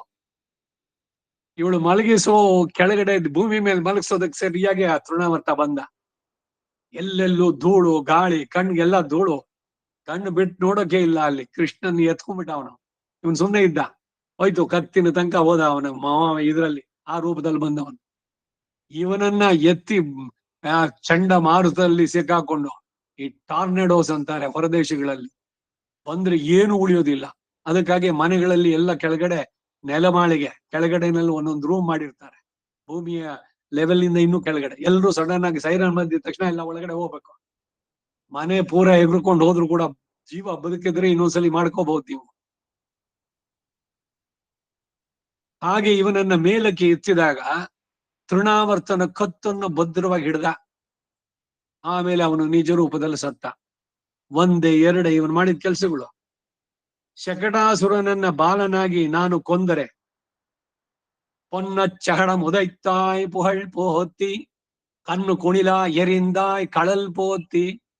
ವತ್ಸಾಸುರ ಕರುವಿನಂತೆ ಬಂದ, ಕವಣೆ ಕಲ್ಲು ಅಂತ. ಈ ಹೊಲಗಳಲ್ಲಿ ಪೈರು ಇದನ್ನೆಲ್ಲ ಪಕ್ಷಿಗಳು ಇವೆಲ್ಲ ಬಂದು ಅದನ್ನೆಲ್ಲ ತಿಂದು ಬಿಡ್ತಾ ಇರುತ್ತೆ. ಅದಕ್ಕೇನು ಅಂದ್ರೆ ಇವ್ರು ಕೋಲ್ ಇಟ್ಕೊಂಡು ಉಶ್ ಅನ್ನಕ್ಕಾಗಲ್ಲ ಇಲ್ಲಿಂದ ಅಷ್ಟು ದೂರ. ಏನೋ 30-40 ಸೈಟ್ ಅಲ್ಲ, ಇನ್ನೂ ದೊಡ್ಡದಾಗಿರುತ್ತೆ, ಇಷ್ಟು ಎಕರೆ ಜಾಗ ಅಂತ. ಅದಕ್ಕೇನು ಅಂದ್ರೆ ಒಂದು ದೊಡ್ಡ ಹಗ್ಗ, ಅದ್ರ ಮಧ್ಯದಲ್ಲಿ ಒಂದು ಜಾಗ ಇದು ಮಾಡ್ಕೊಂಡಿರ್ತಾರೆ, ಅಲ್ಲಿ ಒಂದು ಕಲ್ಲು ಇಟ್ಬಿಟ್ಟು ಅದನ್ನ ತೆಗೆದು ತಿರುಗಿಸಿ ಜೋರಾಗಿ ಒಂದು ಕಡೆ ದಾರವನ್ನು ಬಿಟ್ಟು ಬಿಡ್ತಾರೆ. ಆ ಫೋರ್ಸ್ಗೆ ಅದು ಆ ಕೊನೆ ತನಕ ಹೋಗುತ್ತೆ, ಗದ್ದೆಯ ಆ ಬದಿ ತನಕನು. ಕವಣೆಯ ಕಲ್ಲಿನಂತೆ ವತ್ಸಾಸುರನನ್ನು ಎತ್ತಿ ಬೀಸಿದ್ದೆಲ್ಲಿಗೆ? ಕಪಿತ್ಥಾಸುರ ಬೇಲದ ಹಣ್ಣಿನ ರೂಪದಲ್ಲಿದ್ದ. ಇವನು ಹಸು ಕರುಗಳನ್ನು ಕರ್ಕೊಂಡು ಬರೋ ದಾರಿನಲ್ಲಿದ್ದ. ನೇರವಾಗಿ ಅವನು ಬಂದಿದ ತಕ್ಷಣ ಅವನ ಮೇಲೆ ಥಡ್ ಅಂತ ಬೀಳ್ಬೇಕು. ಒಳ್ಳೆ ತೆಂಗಿನಕಾಯಿ ಅಷ್ಟು ಭಾರವಾದದ್ದು ಬಿಟ್ರೆ ಅವನ ತಲೆ 2 ಚೂರು ಆಗ್ಬೇಕು. ಇದು ಕಪಿತ್ತಾಸುರನ ಯೋಚನೆ. ಕರುಗಳನ್ನು ಕರ್ಕೊಂಡ್ ಬಂದಿದ್ದಾನೆ, ಅದ್ರ ಮಧ್ಯದಲ್ಲಿ ಒಂದು ಕರುವಾಗಿ ಬಂದಿದ್ದಾನೆ. ವತ್ಸಾಸುರನಾಗಿ ಬಂದು ಕೃಷ್ಣ ಇವನ ಹಿಂದೆ ಬಂದಾಗ ಇವನ್ ಕಾಲಿನಿಂದ ಒದ್ದು ಅವನು ಕೊಲ್ಲಬೇಕು ಅಂತ ಅವನ ಯೋಚನೆ. ಅವನು ವತ್ಸಾಸುರ. ಎಲ್ರು ಹೋದ್ಮೇಲೆ ಹಿಂದಕ್ಕೆ ಬಂದ ಕೃಷ್ಣನ ಹತ್ರಕ್ಕೆ ಬಂದಾಗ ಅದ್ರ ಮುಂದಿನ ಕಾಲು ಹಿಂದಿನ ಕಾಲು 2 ತಗೊಂಡು ಈ ಕವಣೆ ಕಲ್ಲಿನಂತೆ ಅದನ್ನ ತಿರುಗಿಸಿ ಆ ಕರುವಿನ ರೂಪದಲ್ಲಿದ್ದವನು ವತ್ಸಾಸುರ ಅಂದ್ರೆ ಅವನನ್ನು ಎತ್ತಿ ಬಿಸಾಕಿದ್ದ ಎಲ್ಲಿಗೆ ಅಂದ್ರೆ ಆ ಕಪಿತ್ತಾಸುರನಿಗೆ.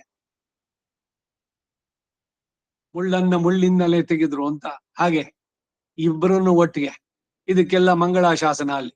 ಅನ್ರಿ ಉಲಹಂ ಅಳಂದಾಯಡಿ ಪೋತಿ ಚೆನ್ನಂಗು ತೆನ್ ಇಲಂಗೈ ಶತ್ತಾರ್. ಲಂಕೆಯನ್ನ ರಾಮಾವತಾರದ್ದು ಪೊನ್ನ ಚಹಡ ಮುದೈತಾಯ್. ಶಕಟಾಸುರ ಗಾಡಿಯ ರೂಪದಲ್ಲಿ, ಚಿನ್ನದ ಗಾಡಿ. ಏನು ಚಿನ್ನದ ಗಾಡಿ ಏನಾದ್ರು ಇರ್ಲಿಕ್ಕಾಗತ್ತೋ? ಧಾರಾಳವಾಗಿ ಇರೋಕೇನು ಸಾಧ್ಯ ಇಲ್ಲ. ಈ ದುಬೈನಲ್ಲಿ ನೋಡಿ ಎಲ್ರು ಚಿನ್ನದ ಕಾರ್ ಇಟ್ಕೊಂಡಿದ್ದಾರೆ. ಎಲ್ಲ ತಗಡೆಲ್ಲ ಫುಲ್ ಮೇಡ್ ಆಫ್ ಗೋಲ್ಡ್. ಮನೆಯಲ್ಲಿ ಬಚ್ಚಲ್ ಮನೆಗೆ ಟ್ಯಾಪ್ಗಳಿಗೆಲ್ಲ ಚಿನ್ನದ್ದು. ಅದು ಹೋಗಿ ನೋಡೋಕೆನೆ ಎಷ್ಟೋ 200 ದೇರಾಮ್ಸ ಏನೋ ಕೊಡ್ಬೇಕಲ್ಲಿ ನೋಡೋದಕ್ಕೆ. ಇಲ್ಲಿನೇ ಇಷ್ಟೆಲ್ಲ ವೈಭವ ಇದ್ರಿಂದ ಅಲ್ಲಿ ಕೃಷ್ಣ ಇರೋ ಜಾಗದಲ್ಲಿ ಸಂಪತ್ತಿಗೆ ಏನಾದ್ರು ಕೊಡ್ಬೇನೆ. ಸೊ ಅದರಿಂದ ಯಾರಿಗೂ ಆಶ್ಚರ್ಯ ಆಗ್ಲಿಲ್ಲ. ಬಂಗಾರದ ಗಾಡಿ ಇತ್ತು. ಯಶೋದೆ ಬಂದಿದ್ಲು ಯಮುನಾ ನದಿ ತೀರಕ್ಕೆ. ಮಗುನ ಎಲ್ಲಿ ಮಲಗಿಸೋದು? ಬಿಸಿಲು. ಸೊ ಗಾಡಿ ಕೆಳಗಡೆ ಮಲಗಿಸಿದ್ಲು. ಏನಾಯ್ತು? ಪೊನ್ನ ಚಹಡ ಮುದೈತಾಯ್. ಒಂದು ಒದ್ದಿದ್ದಾನೆ. ಎಷ್ಟೋ ಯೋಜನ ಮೇಲೆ ಹೋಗಿ ಕೈ ಬೇರೆ ಕಾಲು ಬೇರೆ ಎಲ್ಲ ಆಗಿ ತನ್ನ ನಿಜ ರೂಪದಲ್ಲಿ ಬಿದ್ದ ಶಕಟಾಸುರ. ಹೀಗೆ ಒಂದೊಂದೇನೆ ಬಾಲನಾಗಿ ನಾನು ಕೊಂದ್ರೆ ಎಲ್ಲೋ ಅಪಾಯ ಸ್ಥಳಕ್ಕೆ ಬಾಲ ಒದ್ಬಿಟ್ಟ ಎಂದು ಅದರಿಂದ ಸತ್ತನು ಎಂತಾರೆ ವಿನಃ ನನ್ನ ಅತ್ಯದ್ಭುತ ವ್ಯಾಪಾರ ಎಂಬ ಭಾವ ಅವರಿಗಿಲ್ಲ. ಮೂಢೋ ಎಂ ನಾಭಿಜಾನಾತಿ. ಇದಿಷ್ಟು ಈ ಶ್ಲೋಕಕ್ಕೆ ಅರ್ಥ. ಈಗ ರಾಮಾನುಜರ ಮಾತು ಭಾಷ್ಯ.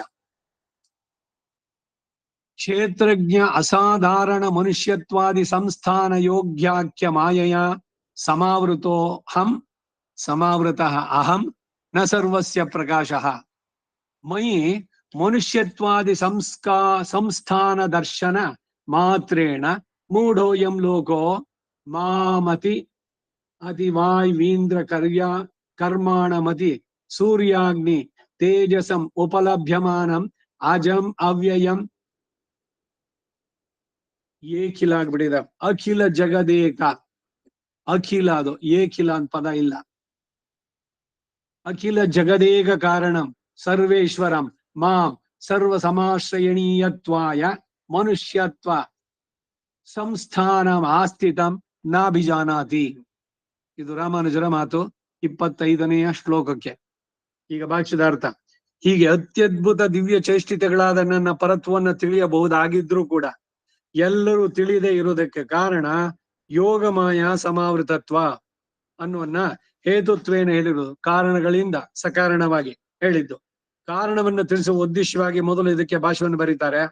ಕ್ಷೇತ್ರಜ್ಞ ಅಸಾಧಾರಣ ಮನುಷ್ಯತ್ವಾದಿ ಸಂಸ್ಥಾನ ಯೋಗಾಖ್ಯ ಮಾಯೆಯ. ಜೀವಾತ್ಮನಿಗೆ ಮಾತ್ರವೇ ಅಸಾಧಾರಣವಾದ ಮನುಷ್ಯ ಮೊದಲಾದ ಶರೀರ ಸಂಬಂಧ ರೂಪ ಮಾಯೆಯಿಂದ, ಅಂದರೆ ಸೃಷ್ಟಿಕರತ್ವದಿಂದ ಸಮಾವೃತ ಆವರಿಸಲ್ಪಟ್ಟಿರೋದ್ರಿಂದ ಮನುಷ್ಯ ಶರೀರ ಧಾರಣೆಯು ಜೀವಾತ್ಮನಿಗೇನೆ ಅಸಾಧಾರಣವಾದದ್ದು. ಮನುಷ್ಯ ಶರೀರ ಸಿಗೋದು ಸುಲಭೇನು? ಪತಂಜಲಿ ಯೋಗ ಶಾಸ್ತ್ರದಲ್ಲಿ ಹೇಳ್ತಾನೆ 84 ಲಕ್ಷ ಜನ್ಮಗಳನ್ನ ಮುಗಿಸಿ ನೀವು ಮನುಷ್ಯ ಜನ್ಮಕ್ಕೆ ಬಂದಿದ್ದೀರಿ. ಆ ಮನುಷ್ಯ ಜನ್ಮದಲ್ಲೇನೆ ನೀನು ವಿಷ್ಣುವೇ ಸರ್ವೋತ್ತಮ ಅಂತ ತಿಳಿಬೇಕಾದ್ರೆ 800 ಜನ್ಮಗಳಾಗ್ಬೇಕು. ಇವೆಲ್ಲ ಬರೀ ಸುಮ್ನೆ ನಾವ್ ಹೇಳ್ಕೊಳ್ಳೋದು ಅಂತಲ್ಲ. ನಾವು ನಾವು ಶ್ರೀ ವೈಷ್ಣವರು ಅದಕ್ಕಾಗಿ ನಮ್ದು ಬಹಳ ಶ್ರೇಷ್ಠ ಅಂತ ಹೇಳ್ಕೊಳ್ಳೋದಲ್ಲ. 200 ಜನ್ಮ ಸೂರ್ಯನ ಉಪಾಸನೆ, ಅದರಲ್ಲಿ ಸಿದ್ಧಿ ಪಡೆದ್ರೆ ಶಿವನಲ್ಲಿ ಭಕ್ತಿ, ಅಲ್ಲಿಂದ ಮಾಡ್ಕೊಂಡು ಬರ್ಬೇಕು. ಹೀಗೆ ಇವೆಲ್ಲ ಪುರಾಣದ ಉಲ್ಲೇಖಗಳಲ್ಲಿ ಬರುವಂತ. ಇಲ್ಲಿ ತನಕ ಬಂದ್ಬಿಟ್ಟು ಇವಾಗ ಏನು ಜೀವನದ ಗುರಿ? ಆಸ್ತಿ ಮಾಡಿ, ಮನೆ ಮಾಡಿ, ಮಕ್ಕಳಿಗೆ ಅವ್ರಿಗೆ ಮಾಡಿ, ಇವ್ರಿಗೆ ಮಾಡಿ, ಎಲ್ಲ ಪ್ರಾಪಂಚಿಕವಾದ ವಿಷಯದಲ್ಲೇ ಇಂದ್ರಿಯ ಭೋಗದಲ್ಲೇನೆ ತನ್ಮಯರಾದ್ರೆ ವ್ಯರ್ಥವಾಯ್ತು ಜನ್ಮ, ಯಾಕೆ ಬಂದ್ಯೋ ಜೀವವೇ ವ್ಯರ್ಥವಾಗಿ ಅಂತ ದಾಸರು ಹಾಡೋಂಗೆ. ಇಷ್ಟು ಮೇಲಕ್ಕೆ ಬಂದು ಅಲ್ಲಿಂದ ಧಡಾರ್ ಅಂತ ಕೆಳಗಡೆ ಬೀಳೋದು, ಪುನಃ ಮತ್ತೆ ಮನುಷ್ಯ ಜನ್ಮ ಸಿಗೋಲ್ಲ, ವೈಷ್ಣವತ್ವ ಇರ್ಲಿ. ಸ್ವಾಧ್ಯಾಯೋ ಅಧ್ಯೇತವ್ಯ, ಬ್ರಾಹ್ಮಣನಾಗಿ ಜನಿಸಿದ್ದಕ್ಕೆ ವೇದವನ್ನು ಕಲೀಲೇಬೇಕು ಅಂತ ಇದು ಆರ್ಡರ್ಲಿ ಸ್ಟೇಟ್ಮೆಂಟ್. ನಮಗ್ ಬೇಕಿಲ್ಲ, ಬೇರೆ ಯಾರ್ಯಾರೋ ಕಲಿಬೇಕು ಅಂತ. ಯಾರು ಕಲಿಬಾರದು ಅವ್ರಿಗೆ ಬಯಕೆ, ಎಲ್ಲ ಕಲಿ ಪ್ರಭಾವ ಇದೆಲ್ಲ.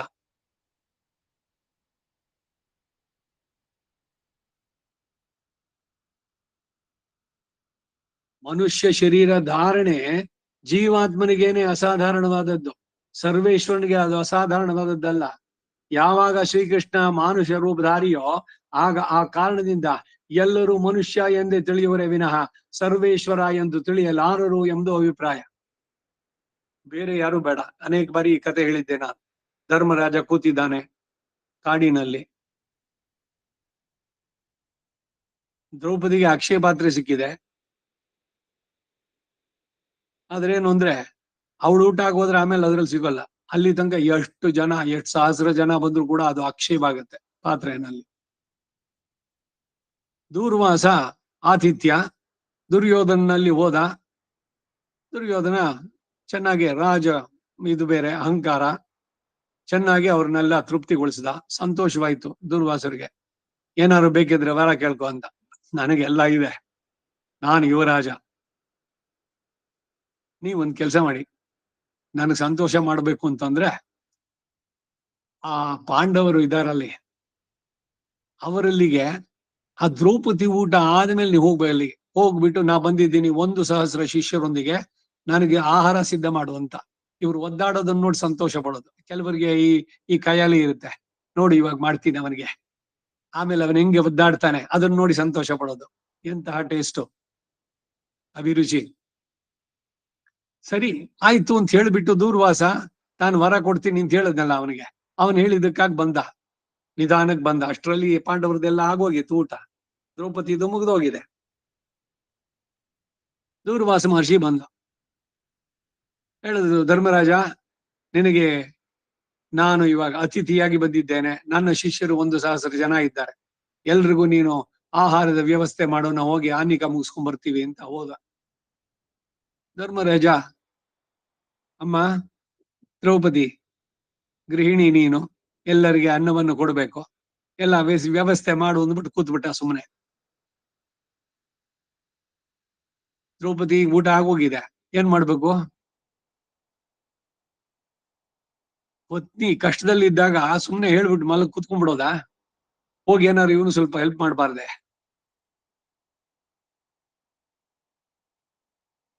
ಆ ಟೈಮ್ ಸರಿಯ ಕೃಷ್ಣ ಬಂದ ಅಲ್ಲಿ. ಅಮ್ಮ ಕೃಷ್ಣೆ, ನಂಗೆ ತುಂಬಾ ಹಸುವಾಗ್ತಾ ಇದೆ, ಏನಾರು ಕೊಡು ಅಂತ. ಏನು, ನನ್ ಕರ್ಮದ ಪ್ರಕಾರ ಬೇರೆ ಪರೀಕ್ಷೆ ಅಂದ್ರೆ ನೀನು ನನ್ನನ್ನು ಪರೀಕ್ಷೆ ಮಾಡಕ್ ಬರ್ಬೇಕಾ? ನಾನು ಊಟ ಆಗೋಯ್ತು, ಇನ್ನೆಲ್ಲಿದೆ ಅಕ್ಷಯ ಪಾತ್ರೆನಲ್ಲಿ, ಏನ್ ಸಿಗತ್ತಲ್ಲಿ, ಏನ್ ಕೊಡೋದು ಇವಾಗ ಅಂತ. ಆ ಪಾತ್ರೆ ತಗೊಂಬ. ಪಾತ್ರೆ ತಗೊಂಬಂದ್ಲ ಅವಳು. ಅಲ್ಲಿ ಇವಳು ಅರ್ಜೆಂಟ್ ಅಲ್ಲಿ ಬಿದ್ ಮಾಡ್ಬೇಕಾದ್ರೆ ಒಂದಗಳು ಅದ್ ತಗೊಂಡ ತಿಂದುಬಿಟ್ಟು ಕೃಷ್ಣಾರ್ಪಣ ತೃಪ್ತೋಸ್ಮಿ ಅಂದ ಅವನು. ನಾನು ತೃಪ್ತನಾಗಿದ್ದೇನೆ ಅಂದ. ಅಲ್ಲಿ ನೀರಿನ ಇದರಲ್ಲಿ ಇವರೆಲ್ಲ ಆನಿಕಕ್ಕೆ ಹೋಗಿದ್ರಲ್ಲ, ಈ ದೂರ್ವಾಸ ಅವನ ಶಿಷ್ಯ ಎಲ್ರಿಗೂ ಸಿಕ್ಕಾಪಟ್ಟೆ ಉದರ ಬೇನೆ, ಹೊಟ್ಟೆ ಎಲ್ಲ ಉಬ್ಬರಿಸ್ಕೊಂಡು. ದೂರ್ವಾಸನ ಗೊತ್ತಾಗೋಯ್ತು, ಓಹೋ ಕೃಷ್ಣ ಬಂದಿದ್ದಾನೆ ಅಂತ. ಅದಕ್ಕೆ ಒಬ್ಬ ಶಿಷ್ಯನ ಹತ್ರ ಹೇಳ್ದ, ನಮ್ಗೆಲ್ಲ ಆಯ್ತು, ಆತಿಥ್ಯ ಎಲ್ಲ ಸಿಕ್ತು, ನಾವಿಂದ ಹಿಂಗೆ ಹೋಗ್ತಾ ಇದೀವಿ ಅಂತ ಹೇಳಿ ಈ ಕಡೆ ಮತ್ತೆ ಬರ್ಲೇ ಇಲ್ಲ. ಹೀಗೆ ಬೆಟ್ಟದ ಹಾಗೆ ಬಂದಂತ ಸಮಸ್ಯೆಗಳು ಹುಲ್ಲು ಕಡ್ಡಿಯಂತೆ ಪರಿಹಾರ ಆಗ್ಬಿಡತ್. ಹೆಂಗೆ? ಭಗವಂತನ ನಂಬಿದ್ರೆ. ನಂಬಿ ಕೆಟ್ಟವರಿಲ್ಲವೋ? ಆ ನಂಬಿಕೆ ನಮಗೆ ಹೇಗಿದೆ? ನಮ್ದು ನಂಬಿದನು ಪ್ರಹ್ಲಾದ ಉದ್ಧಾರ ಆದ, ನಂಬದಿರ್ದನು ಹಿರಣ್ಯಕಶಿಪು ಹಾಳಾದ.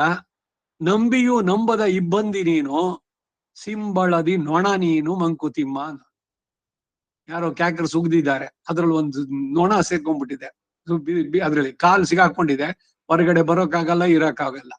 ಇಲ್ಲಿರಲಾರೆ ಅಲ್ಲಿಗೆ ಹೋಗಲಾರೆ ಅಂತ. ಈ ಸ್ಥಿತಿ, ಆ ನೊಣದ ಸ್ಥಿತಿ ನಮಗೆ. ಕೆಲವು ಸಲಿ ನಮಗೆ ನಂಬಿಕೆ ಇದೆ, ಕೆಲವು ಸಲಿ ನಾವು ಭಗವಂತನ ನಂಬೋಲ್ಲ. ಅದು ಫೋಟೋ ಫ್ರೇಮು ಅಷ್ಟೇನೆ. ನಿಜವಾಗ್ಲೂ ಭಗವಂತ ಅಲ್ಲಿದ್ದಾನೆ ಅನ್ನೋ ನಂಬಿಕೆ ಇದೆಯೋ? ಏನೋ ರೂಟೀನು ಮಾಡ್ಬೇಕು, ಫಾರ್ಮ್ಯಾಲಿಟೀಸು, ಬೆಳಗಾಗಿದ ತಕ್ಷಣ ಕೈ ಮುಗಿಬೇಕು, ದೀಪ ಹಚ್ಬೇಕು, ಎಲ್ಲ ಬರೀ ಅಷ್ಟೇ ಔಪಚಾರಿಕ. ನಿಜವಾದ ಭಾವದಿಂದ ನಂಬಿದ್ರೆ ಅನ್ಬನಾಗುಂ ತನತಾಳಡೆಯಿಂದಾರ್ಕೆಲ್ಲ ಪೊಯ್ಯನಾಹುಂ ಪುರಮೇ ತೊಳುವಾರ್ಕೆಲ್ಲ. ಸುಳ್ಳಾಗ್ತಾನ ಅವನು? ಇಲ್ಲ. ನಂಬದೇ ಇರೋವರ್ಗೆ ಅವನಿಲ್ಲ.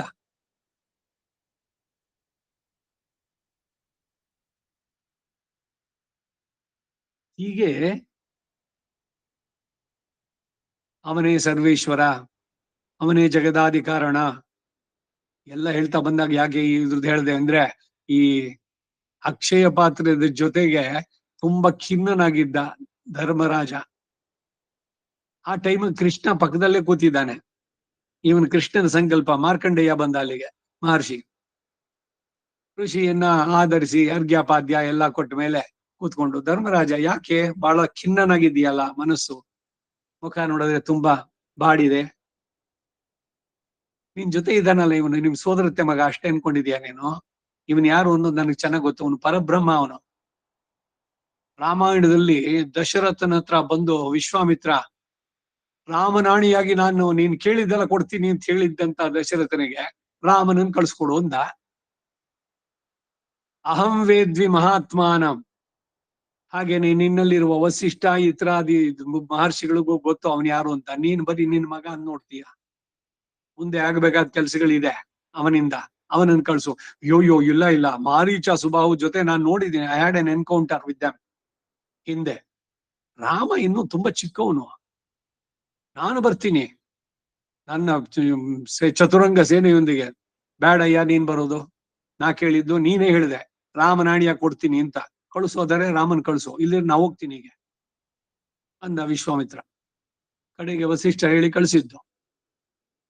ಇಲ್ಲಿ ಮಾರ್ಕಂಡೇಯ ಬಂದು ಹೇಳ್ದ, ಇವನ್ ಯಾರು ಗೊತ್ತೇನೋ, ಪ್ರಳಯ ಕಾಲದಲ್ಲಿ ಹೇಗಿದೆ ಅನ್ನೋದನ್ನ ತೋರ್ಸೊಂದೆ, ತೋರ್ಸ್ದ ಅವನು. ನಾನು ಪ್ರಳಯದಲ್ಲಿ ಏನಾಗತ್ತೆ ಅನ್ನೋದನ್ನ ನೋಡ್ ಬಂದವನು. ಅವನೇ ಈಗ ಕೃಷ್ಣನಾಗಿ ಅವತರಿಸೋನು. ಅವನು ಕೃಷ್ಣಂ ವಂದೇ ಜಗದ್ಗುರುಂ, ಕೃಷ್ಣಂ ಧರ್ಮಂ ಸನಾತನಂ. ಅವನನ್ನ ತಿಳಿದವ್ರು ಎಷ್ಟು ಜನ? ಒಬ್ಬ ಉದ್ದವ, ಒಬ್ಬ ಅಕ್ರೂರ, ಒಬ್ಬ ವಿದುರ, ಇನ್ನು ಬೆರಳೆಣಿಕೆ. ಇನ್ ಮಿಕ್ಕವರೆಲ್ಲ ಏನು? ಅಯ್ಯೋ ಅವನ ಯಾದವ್ ಕುಲದವನು, ಗೊಲ್ಲ, ಕಳ್ಳ, ಬೆಣ್ಣೆ ತಿಂದು ಕದ್ದವನು, ಇಷ್ಟೇನೆ. ಹೀಗೆ ಮಾಯಾ ಶಬ್ದಕ್ಕೆ ಇಲ್ಲಿ ಎಲ್ಲರೂ ಮನುಷ್ಯ ಎಂದು ತಿಳಿತಾರೆ ವಿನಃ ಸರ್ವೇಶ್ವರ ಎಂದು ತಿಳಿಯಲಾರರು. ಈ ಮಾಯಾ ಶಬ್ದಕ್ಕೆ ಅರ್ಥವನ್ನು ಬರೀಲ್ಲ. ಏಕೆಂದ್ರೆ ಹಿಂದೆ ಮಾಯಾ ಶಬ್ದಕ್ಕೆ ವಿಚಿತ್ರ ಸೃಷ್ಟಿ ಕರತ್ವ ಎಂದು ಅರ್ಥವನ್ನು ಹೇಳಿದ್ರು. ಮಾಯಾ ಎಂಬುದಕ್ಕೆ ಪ್ರಕೃತಿ ಎಂದು ಅರ್ಥ ಮಾಡಿದ್ರೆ, ರೂಪವಿಲ್ಲದ ಸಂದರ್ಭದಲ್ಲೂ ಪ್ರಕೃತಿಯ ಪರಸ್ವರೂಪಕ್ಕೂ ಶರೀರವಾದ್ದರಿಂದ ಒಂದು ವಿಧವಾಗಿ ಮಾಯಾ ಸಮಾವೃತತ್ವ ಆಗಲು ಉಂಟು. ಈಗ ರೂಪವನ್ನು ಹೊಂದಿರುವಾಗ ಮನುಷ್ಯ ಸಂಸ್ಥಾನವು ಒದಗಿರುವುದರಿಂದ ಅದರ ಆವರಣ ಎಂದು ತಾತ್ಪರ್ಯ. ಯವನಿಕಾಮಾಯ ಜಗನ್ಮೋಹಿನಿ ಕಾಂತಸ್ಥೆ ಪುರುಷೋತ್ತಮ ಪಣಿಪತಿ ಶಯ್ಯಾಸನಂ ವಾಹನಂ ಚತುಶ್ಲೋಕಿನಲ್ಲಿ ಎಂಬಲ್ಲಿ ಹೇಗೆ ಭಾವನೆಯೋ ಇಲ್ಲಿಯೂ ಭಾವಿಸ್ತಕ್ಕದ್ದು. ಆದ್ದರಿಂದ ಯೋಗಮಾಯ ಎಂದರೆ ಮನುಷ್ಯತ್ವಾದಿ ಸಂಬಂಧ ರೂಪಮಾಯ. ಅಂತಹ ಯೋಗಮಾಯ ಎಂಬುದು ಪರಮಾತ್ಮನ ಒಂದು ಶಕ್ತಿ. ಇದು ಪ್ರಕೃತಿಯ ಆವರಣವನ್ನುಂಟು ಮಾಡುವ ಪರಮಾತ್ಮಿಗೇನೆ ಅಸಾಧಾರಣವಾದ ಶಕ್ತಿ ಎಂದು ತಿಳಿಯತಕ್ಕದ್ದು. ಆದ್ದರಿಂದ ಮಾಯಾ ಎಂಬ ಶಬ್ದ ಇಂದ್ರಜಾಲ ಅಲ್ಲ, ಮ್ಯಾಜಿಕ್ ಅಲ್ಲ. ಇದು ಇಂದ್ರಜಾಲ ಎಂಬ ಅರ್ಥ ಅಲ್ಲ ಅನ್ನೋದನ್ನ ತಿಳಿಬೇಕು. ಏನೋ ಮಿರಾಕಲ್ಸ್ ಮಾಡೋದು, ಎಲ್ಲಿಂದನೋ ಏನೋ ಗಾಳಿಯಿಂದ ತರ್ತಾನೆ, ಏನೋ ಒಂದು ಖರ್ಚಿ ಬಿಟ್ಕೊಳ್ತಾನೆ, ಒಂದು ಖರ್ಚು ಪಾರಿವಾಳ ತೆಗಿತಾನೆ ಅದರಿಂದ. ಹಾಗೆ ಐಂದ್ರಜಾಲಿಕ ಅಲ್ಲ ಇದು. ಹೀಗೆ ಯೋಗಮಾಯ ಸಮಾವೃತನಾದ್ದರಿಂದಲೇ ಅಹಂ ನಾನು ನ ಸರ್ವಸ್ಯ ಪ್ರಕಾಶ, ಸರ್ವರಿಗೂ ವೇದ್ಯನಲ್ಲ, யாருக்கும் ಕಾಣಕೊಡಾನವನ್, ಮಣ್ಣವರ್ಕುಂ ವಿಣ್ಣವರ್ಕುಂ ಅರಿಯಾದವನ್. ಈ ಎಲ್ಲ ಮಾತುಗಳು ಬರೋದು ಆಳ್ವಾರುಗಳ ಅನುಭವದಲ್ಲೂ ಕೂಡ ಹೇಳ್ತಾರೆ. ಅವನಲ್ಲಿ ಶರಣಾದ್ರೆ ತಸ್ಯ ವಶೀಕರಣಂ ತಸ್ಯ ಶರಣಾಗತಿರೇವ. ಭಗವಂತನನ್ನು ಪಡಿಬೇಕಾ? ಅವನಲ್ಲಿ ಶರಣಾಗ್ಬಿಡಿ. ಅವನನ್ನು ವಶೀಕರಣ ಮಾಡ್ಕೊಳ್ಳೋದಕ್ಕೆ ಸುಲಭ ಮಾರ್ಗ ಇದು. ಈ ಮಾಯಾ ಅದು ಇದು ಏನೇನೋ ವಶೀಕರಣ ವೃದ್ಧಿ ಎಲ್ಲ ಮಾಡ್ತಾರಲ್ಲ, ಈ ಸಾಮಾನ್ಯವಾದ ರೂಢಿನಲ್ಲಿ ಅಥರ್ವದಲ್ಲಿ ಬರುತ್ತಿದೆಲ್ಲ ಅಂತ. ಮಾಟ ಮಂತ್ರ, ವಶೀಕರಣ ವಿದ್ಯೆ. ಭಗವಂತನ ವಶೀಕರಿಸ್ಕೊಳ್ಳೋದು ಹೇಗೆ ಅಂದ್ರೆ, ನೀವು ನಿಮ್ಮನ್ನು ಪೂರ್ಣವಾಗಿ ಅವನಿಗೆ ಸಮರ್ಪಿಸಿಕೊಳ್ಳಿ.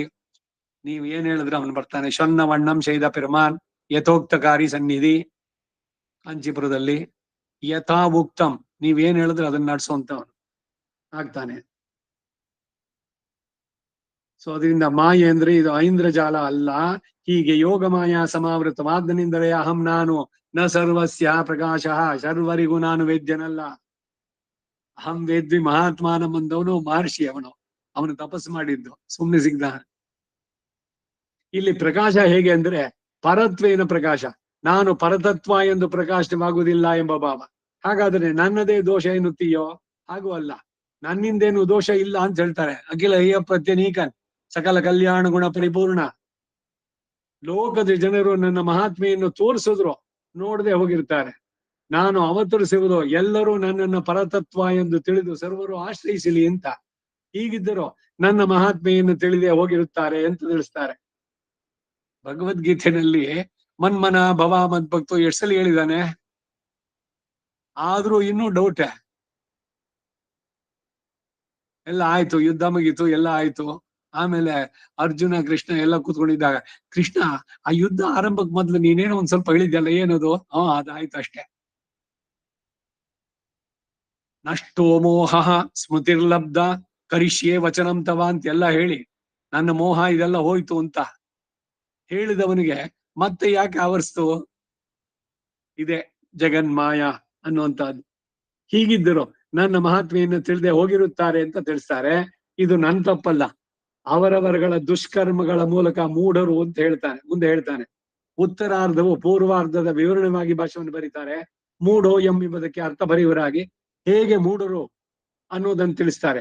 ಮಯಿ, ಹೀಗೆ ಯೋಗ ಮಾಯಾ ಸಮಾವೃತಾದ ನನ್ನಲ್ಲಿ ಮನುಷ್ಯತ್ವಾದಿ ಸಂಸ್ಥಾನ ದರ್ಶನ ಮಾತ್ರೇಣ, ಮನುಷ್ಯ ಸಂಬಂಧವಾದ ಶರೀರ ದರ್ಶನ ಮಾತ್ರದಿಂದ ಮೂಢೋ ಎಂ ಲೋಕಃ, ಮೂಢರಾದ ಈ ಲೋಕದ ಜನರು ಮಾಂ ನನ್ನನ್ನ, ನಾನು ಎಂತವನು ಅಂತಂದ್ರೆ ಹೇಳ್ತಾರೆ, ಅತಿ ವಾಯುವಿಂದ್ರ ಕರ್ಮಾಣಂ, ವಾಯು ಇಂದ್ರರಿಗಿಂತಲೂ ಅತಿಶಯಿತವಾದ ಕರ್ಮಗಳುಳ್ಳಂತ ನನ್ನನ್ನ, ಮತ್ತು ಎಂತಹ ನನ್ನನ್ನು ಅಂದ್ರೆ ಅತಿ ಸೂರ್ಯಾಗ್ನಿ ತೇಜಸಂ, ಸೂರ್ಯನೇನು ಅಗ್ನಿಯೇನು ಇವರುಗಳ ತೇಜಸ್ಸಿಗಿಂತಲೂ ಅತಿಶಯವಾದ ತೇಜಸ್ಸುಳ್ಳವ ನನ್ನನ್ನ.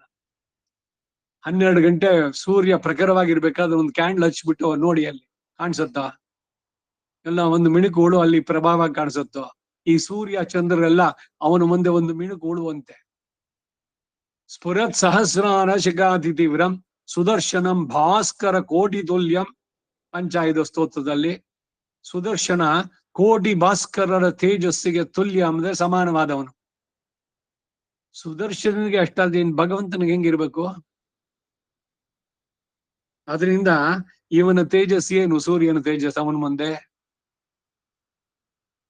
ಅತಿಶಯವಾದ ತೇಜಸ್ಸುಳ್ಳಂತ ನನ್ನನ್ನ ಉಪಲಭ್ಯಮಾನ, ಹೀಗೆ ಕಣ್ಣು ಬಿಟ್ಟು ನೋಡುವವರಿಗೆ ತೋರುತ್ತಿರುವ ನನ್ನನ್ನ ಅಜಂ ಅವ್ಯಯಂ ನಿಖಿಲ ಜಗದೇಕ ಕಾರಣ, ಉತ್ಪತ್ತಿ ನಾಶ ಇಲ್ಲದೆ ಸಮಸ್ತ ಜಗತ್ತಿಗೂ ಮುಖ್ಯ ಕಾರಣಭೂತನಾಗಿ ನಿರ್ವಿಕಾರನಾದ, ಇಲ್ಲಿ ಅವ್ಯಯಂ ಎಂದು ಹೇಳಿದ್ರಿಂದ ಧರ್ಮದಲ್ಲೂ ಸ್ವರೂಪದಲ್ಲೂ ಜಗತ್ತಿನೊಂದಿಗಿದ್ದರೂ ಕೂಡ ನಿರ್ವಿಕಾರನ್, ಅವನಿಗೆ ಯಾವುದೂ ಇಲ್ಲ, ಯಾವ ದೋಷಗಳು ಇಲ್ಲ. ಉಪನಿಷತ್ತು ಕೊಂಡಾಡುವಂತೆ ದ್ವಾಸುಪರ್ಣ ಸೈಜ ಆಸಕಾಯ. ಈ ಜೀವಾತ್ಮನ ಒಳಗೆ ಹೃದಯ ಗುಹೆಯಲ್ಲೇ 2 ಪಕ್ಷಿಗಳು, ಒಂದು ಜೀವಾತ್ಮ ಮತ್ತೊಂದು ಪರಮಾತ್ಮ. ಈ ಜೀವಾತ್ಮ ಅನ್ನೋ ಪಕ್ಷಿ ತನ್ನ ಕರ್ಮ ಫಲವನ್ನ ಸ್ವಾದುಮತ್ತಿ, ಚೆನ್ನಾಗಿ ಆಹಾ ಬಹಳ ಚೆನ್ನಾಗಿದೆ, ಸಂತೋಷ ಆನಂದವಾಗಿದೆ, ಬಾಯಿಗೆ ರುಚಿಯಾಗಿದೆ ಜೀವನ ಅಂತ ಒಂದ್ಸಲಿ ಅಳುತ್ತೆ, ಇನ್ನೊಂದ್ಸಲಿ ನಗತ್ತೆ. ಹೀಗೆ ಮತ್ತೊಂದೇನು ಅಂದ್ರೆ ಕರ್ಮ ಫಲವನ್ನ ತಿನ್ನದೆ ಅನಷ್ಟನ್ನ ಬಿಚಾಕ ಶೀತಿ, ಸುಮ್ಮನೆ ಸೈಲೆಂಟ್ ಸ್ಪೆಕ್ಟೇಟರ್. ಸರ್ವಸ್ಯ ಸಾಕ್ಷಿ ಉದಾಸೀನ. ಉದಾಸೀನ ಅಂದ್ರೆ ಅವನಿಗೆ ಎಷ್ಟು ಉದಾಸೀನ ನೋಡ್ರಿ. ಅಹಂಕಾರಕ್ಕೆ ಉದಾಸೀನ ಮದ್ದು ಅಂತ ಅನ್ನೋದು ಗಾದೆ ಇವುಗಳೆಲ್ಲ. ಆ ಉದಾಸೀನ ಅಲ್ಲ ಇಲ್ಲಿ. ಅವನಿಗೆ ಕರ್ಮದ ಲೇಪ ಇಲ್ಲ, ಅವನಿಗೆ ಯಾರಿಂದ ಏನೂ ಆಗ್ಬೇಕಾಗಿಲ್ಲ. ಆದ್ರೆ ಸರ್ವಕ್ಕೂ ಅವನು ಸಾಕ್ಷಿಯಾಗಿದ್ದಾನೆ. ಇವನು ಕರ್ಮದ ಫಲವನ್ನ ಅನುಭವಿಸ್ತಾ ಇರುವಂತಹದ್ದು. ಭಗವಂತ ನನಗೆ ಹಿಂಗ್ ಮಾಡ್ಬಿಟ್ಟಿಯಲ್ಲ, ನಿನ್ಗೆ ಇಷ್ಟೆಲ್ಲಾ ಪೂಜೆ ಮಾಡದ್ನಲ್ಲ, ನೀನು ಇನ್ನೂ ಚೆನ್ನಾಗಿ ನೋಡು, ಸಂತೋಷ ಪಡು, ನಾನು ಅಳ್ತಾ ಇದ್ದೀನಿ. ಅವ್ನು ನಗುತ್ತಾನ. ಅವನು ಭಗವಂತ ನಾನ ಮಾಡಿದ್ದಿದ್ನ. ಇದಕ್ಕೇನ್ ಕಾರಣ? ನನ್ನ ಆಜ್ಞಾತಿ ಲಂಘನವನ್ನ ಹಿಂದಿನ ಕರ್ಮ ಜನ್ಮಗಳಲ್ಲಿ ಯಾವಾಗ ಸಂತೋಷವಾಗೆಲ್ಲ ಮಾಡಿ ಅದರ ಫಲ ಇವಾಗ ಬಂದಿದ ತಕ್ಷಣ, ಉಪ್ಪು ತಿಂದಾಗ ನೀರು ಕುಡಿಬೇಕು, ಉಪ್ಪು ತಿಂದವನು. ಹಾಗೆ ಅದರ ಫಲವನ್ನು ಅನುಭವಿಸ್ತಾ ಇದೀಯಾ ಕರ್ಮ. ಅದಕ್ಕೆ ಕಾರಣ ಯಾರು ಅಂದ್ರೆ ನಾನಲ್ಲ. ಯಾಕೆಂದ್ರೆ ನನಗೇನು ಆಗ್ಬೇಕಾಗಿಲ್ಲ, ನಾನೇ ಎಲ್ಲ ಮಾಡೋನು. ಆದ್ರೆ ಅದಕ್ಕೆ ಕಾರಣ ನಾನಲ್ಲ. ಯಾಕೆಂದ್ರೆ ನನಗೆ ಅದರಿಂದ ಏನು ಬೆನಿಫಿಟ್ ಇಲ್ಲ, ಅಥವಾ ಇದು ಇಲ್ಲ, ಲಾಸು ಕೂಡ ಏನಿಲ್ಲ. ರಾಜ ಒಬ್ಬನನ್ನ ಸನ್ಮಾನಿಸ್ತಾನೆ, ಇನ್ನೊಬ್ಬನಿಗೆ ಶಿಕ್ಷೆ ವಿಧಿಸ್ತಾನೆ. ಅದರಿಂದ ರಾಜನಿಗೆ ಏನಾದ್ರು ಉಂಟಾ? ಆ ರೀತಿ ಇದನ್ನ ಹಿಂದೆ ನೋಡಿದ್ವಿ ಭಾಷ್ಯದಲ್ಲಿ ಹೇಳ್ಬೇಕಾದ್ರೆ. ಚಾತುರ್ವರ್ಣ್ಯಂ ಮಯಾ ಸೃಷ್ಟ್ಯಂ ಗುಣಕರ್ಮ ವಿಭಾಗಶಃ ತಸ್ಯ ಕರ್ತಾರಮಪಿ ಅಕರ್ತಾರಂ ಇತಿ ಮಾಂ ವಿದ್ಧಿ. ಇದೆಲ್ಲ ನಾನೇ ಮಾಡಿದ್ರು, ಇದಕ್ಕೆ ಕಾರಣ ನಾನಲ್ಲ. ಇದು ಸರಿಯಾಗಿ ತಿಳ್ಕೊಳ್ಳು ಅಂತ. ಈ ತಿಳಿದೇ ಇರೋರು ಏನ್ ಬರೆದಿದ್ದೆ. ಜಾತಿ ಪದ್ಧತಿ ದೊಡ್ಡ ಶಾಪ ನಮಗೆ. It's a bane to the society. ವರ್ಣ ಆಶ್ರಮ ಧರ್ಮಗಳು ಅವಶ್ಯವಾಗಿ ಎಲ್ಲರೂ ನಡೆಸಲೇಬೇಕಾದದ್ದು. ಇನ್ನೊಬ್ರನ್ನ ಎಕ್ಸ್ಪ್ಲಾಯ್ಟ್ ಮಾಡಿ ಅಂತ ಯಾವ ಧರ್ಮದಲ್ಲೂ ಹೇಳಿಲ್ಲ. ಸ್ವಧರ್ಮೇ ನಿಧನಂ ಶ್ರೇಯಃ ನಿಯತಂ ಗುರು ಕರ್ಮತ್ವಂ. ಸ್ಪಷ್ಟವಾಗಿ ತಿಳಿದೇ ಇದ್ರೆ ಏನೇನೋ ಕಾಮೆಂಟ್ರಿಗಳು ಓದಿದ್ರೆ ಕನ್ಫ್ಯೂಷನ್ಸ್. ಇಲ್ಲಿ ಎಲ್ಲವೂ ಸಮಂಜಸವಾಗಿರುವಂತ ಪರ್ಫೆಕ್ಟ್ ಕೋಆರ್ಡಿನೇಷನ್, ಸಮನ್ವಯ ಉಂಟಾಗುವಂತಹದ್ದು.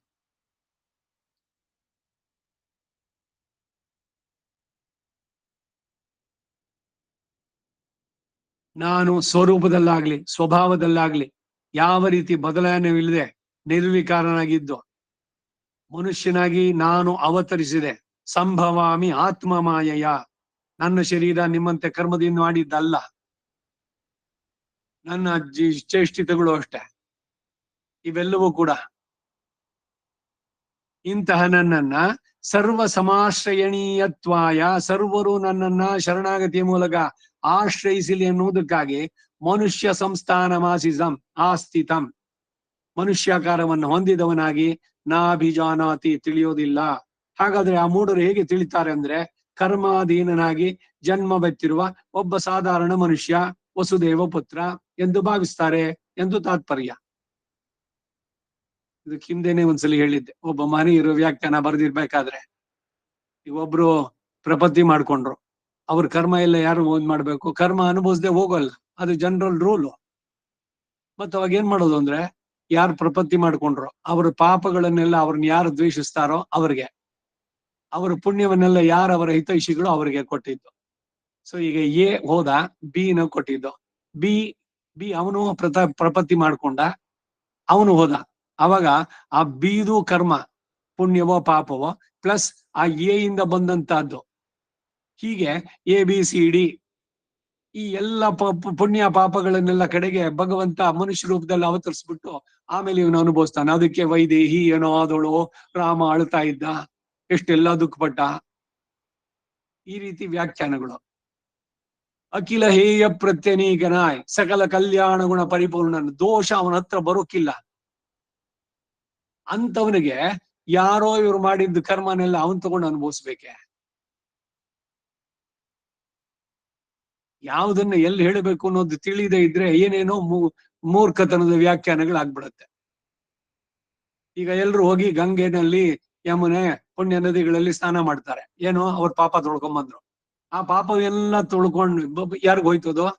ಯಮುನೆ, ಗಂಗೆ, ಸರಸ್ವತಿ. ಇಮೊಮ್ಮೆ ಗಂಗೆ ಯಮುನೆ ಸರಸ್ವತಿ ಶುತೋದ್ರಿಸ್ತೋ ಅಗಮರ್ಷಣ ಸೂಕ್ತದಲ್ಲಿ ಇವ್ರ ಪಾಪಗಳೆಲ್ಲ ಅವ್ರಿಗೆ ಹೋಯ್ತು.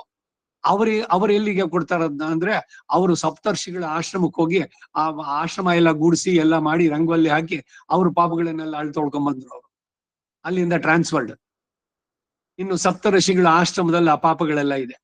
ಅದನ್ನ ಅವ್ರ ಹೆಂಗೆ ಕ್ಲೀನ್ ಮಾಡ್ಕೊಂಡ್ರು ಅಂದ್ರೆ, ಅವರು ತಮ್ಮ ತಪಸ್ಸಿನಿಂದ ಸುಟ್ಟು ಬಿಟ್ರು, ಬ್ಯಾಲೆನ್ಸ್ ಉಳಿದಂತೆ. ಹೀಗೆ ಒಬ್ಬರಿಂದ ಇನ್ನೊಂದು ಟ್ರಾನ್ಸ್ಫರ್ ಆಗಿ ಅಲ್ಲಿ ಆಗಿತ್ತು. ಹಾಗೆ ಇಲ್ಲಿ ಒಬ್ಬ ಎ ಇಂದ ಬಿ, ಬಿ ಇಂದ ಸಿ, ಅವ್ರದ್ದು ಎಲ್ಲದನ್ನು ತಗೊಂಡು ಇವನು ಮನುಷ್ಯನಾಗ ಅವತರಿಸ್ತಾನೆ ಅನ್ನೋದು ಎಷ್ಟರ ಮಟ್ಟಿಗೆ ಸರಿಯಾಗತ್ತೆ? ಇದು ಅವನ ಮೂಲ ಸ್ವರೂಪ ಇದೆಯಲ್ಲ, ಭಗವಂತನ ಪರತತ್ವವನ್ನು ತಿಳಿಯೋದು, ಅದಕ್ಕೆ ವಿರುದ್ಧವಾಗಲ್ವ ಇವೆಲ್ಲ ಮಾತುಗಳು?